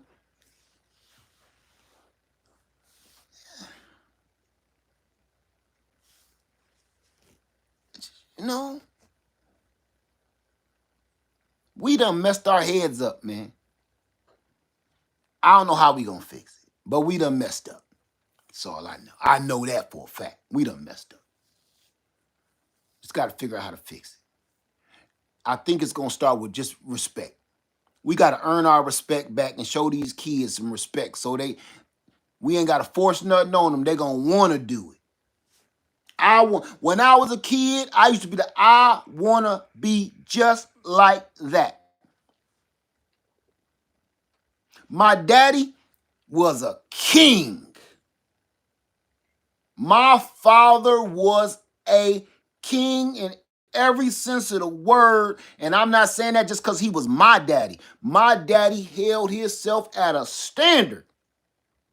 Not only did he hold himself at a standard, but he refused to let me hold myself any less. No matter what nobody said, now I got my confidence from him. Because no matter what nobody said to me, he would not let that stay in my head. He would grab me up, say, boy, you a king. You gonna let a peasant tell you what they think of you? That ain't how the castle work. I don't want to hear you telling me nothing else about what somebody think of you. As a matter of fact, don't even allow them to say it no more. You royalty.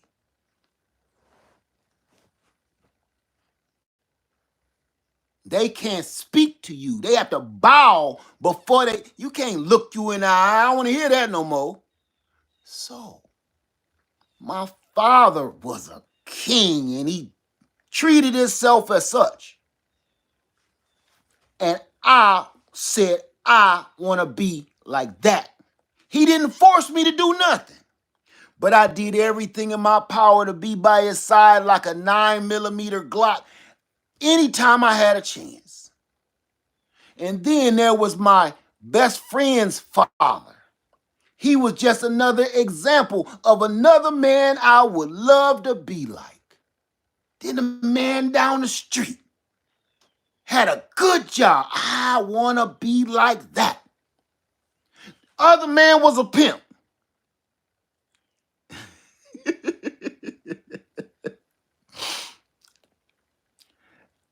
I just want a woman to look like the ones he got. I don't want to be like him. But I want one of them. I'll take me one of them. I want one of them from the pimp man.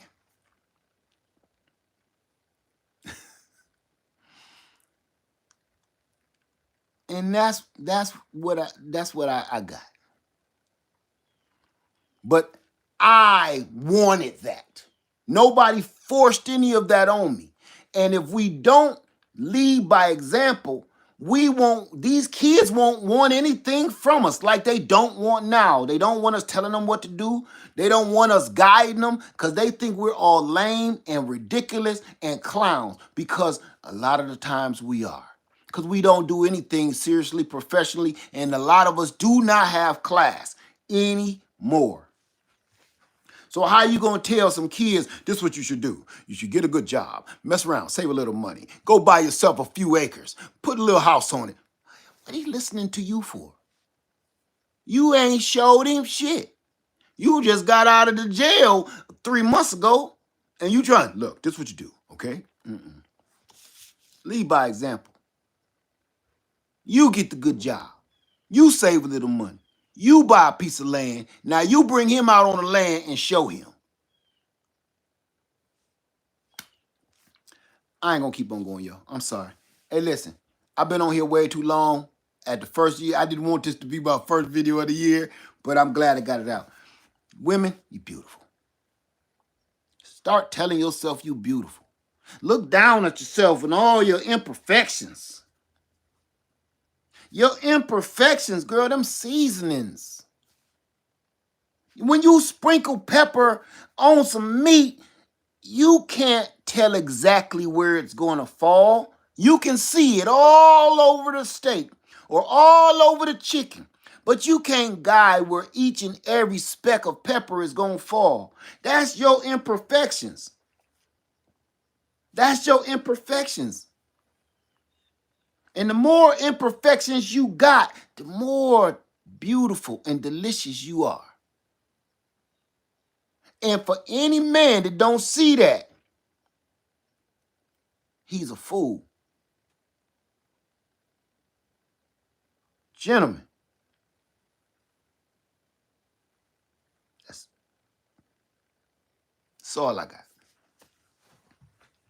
We have, us gentlemen, us fellas, have to start recognizing that kind of power and that kind of beauty and leave this artificial beauty alone. It's like a, a video game. It's not real. I don't care if you put on them goggles and she's shaking it up. It feel real. It's not. It's not real. We have to teach ourselves, just like how we teach ourselves how to eat and how to do better with our health. We also have to teach ourselves what we've been lied to about. We've been lied to about what's beautiful. We've been lied to for so long about what's beautiful that we believe it now. We think our true selves and our true beauty is ugly. If that wasn't one of the most crispy brainwashings I've ever seen or can speak of in my life, imagine that. Imagine that. That is the greatest brainwash of all time. To make a whole race and culture of people think that they're ugly, tell them they're so ugly for so many hundreds of years that they truly, deeply think that they're ugly. It's in their DNA that they think they're ugly, to the point they spend their every waking moment and every earned cent and every dollar trying to make themselves look like the idea of what somebody else defines as beautiful. Your definition of beauty belongs to somebody else. That's somebody else's bullshit. It's not yours. You spend, how much money do you spend on trying to beautify yourself to make you look like something that you are not? And that will tell you exactly how brainwashed that you are.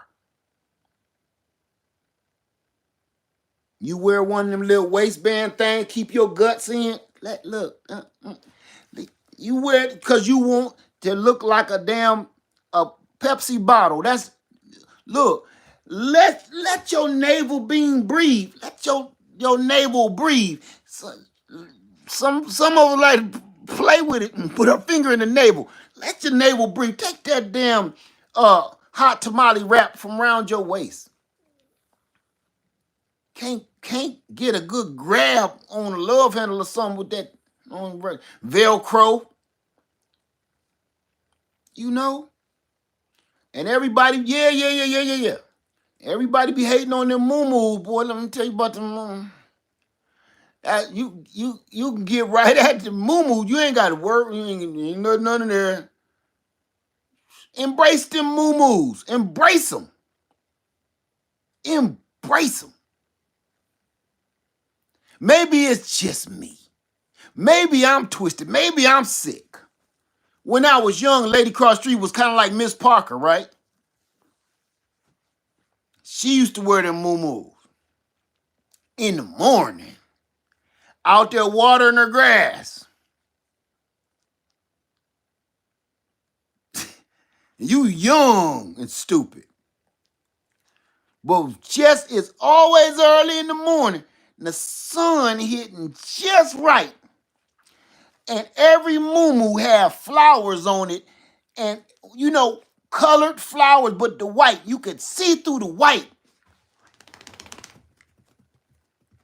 My daddy had come in there. What you doing, huh? Nothing? About to go cut the grass. Moo. Maybe it's me. Maybe I'm ruined from that. Down there, old Miss Cook. Old Miss Cook down there watering the grass in a moo and no shoes. No shoes. I'm young and stupid. She old and crumbled up.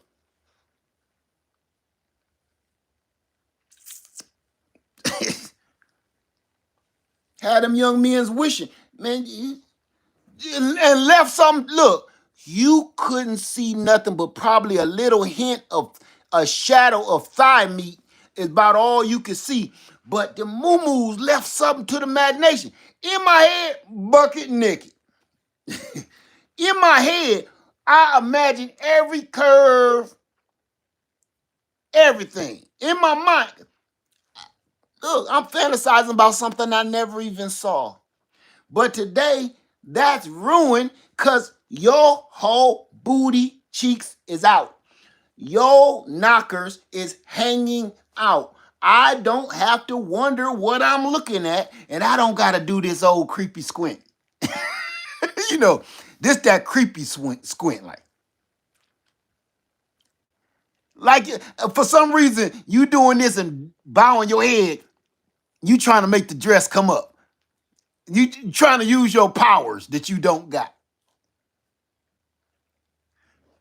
You ain't got to do that no more. That's why you don't see a whole bunch of people doing the creepy squint like. You don't got to do that no more. Cause she naked. She got pasties on her nipples and she got on a thong. She got on a pair of jean shorts that's this tall and they're unzipped in the front and laid open like a damn tuna fish. So she really kind of ain't got on no shorts. She just got on some jean material around her waist like a belt.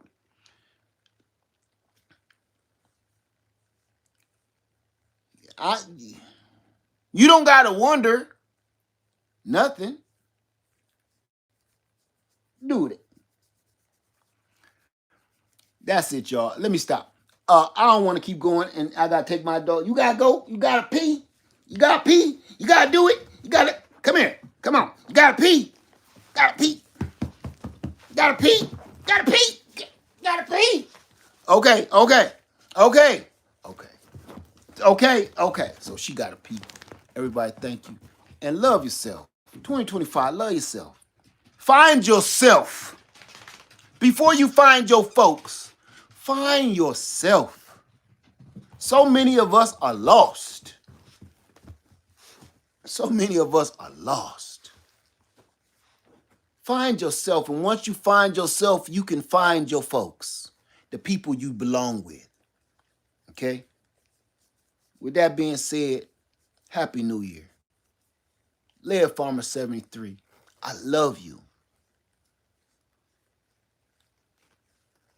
I just hope you love yourself as much.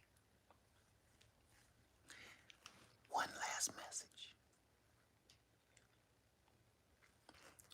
If you don't love yourself, how can you expect anybody else to love you?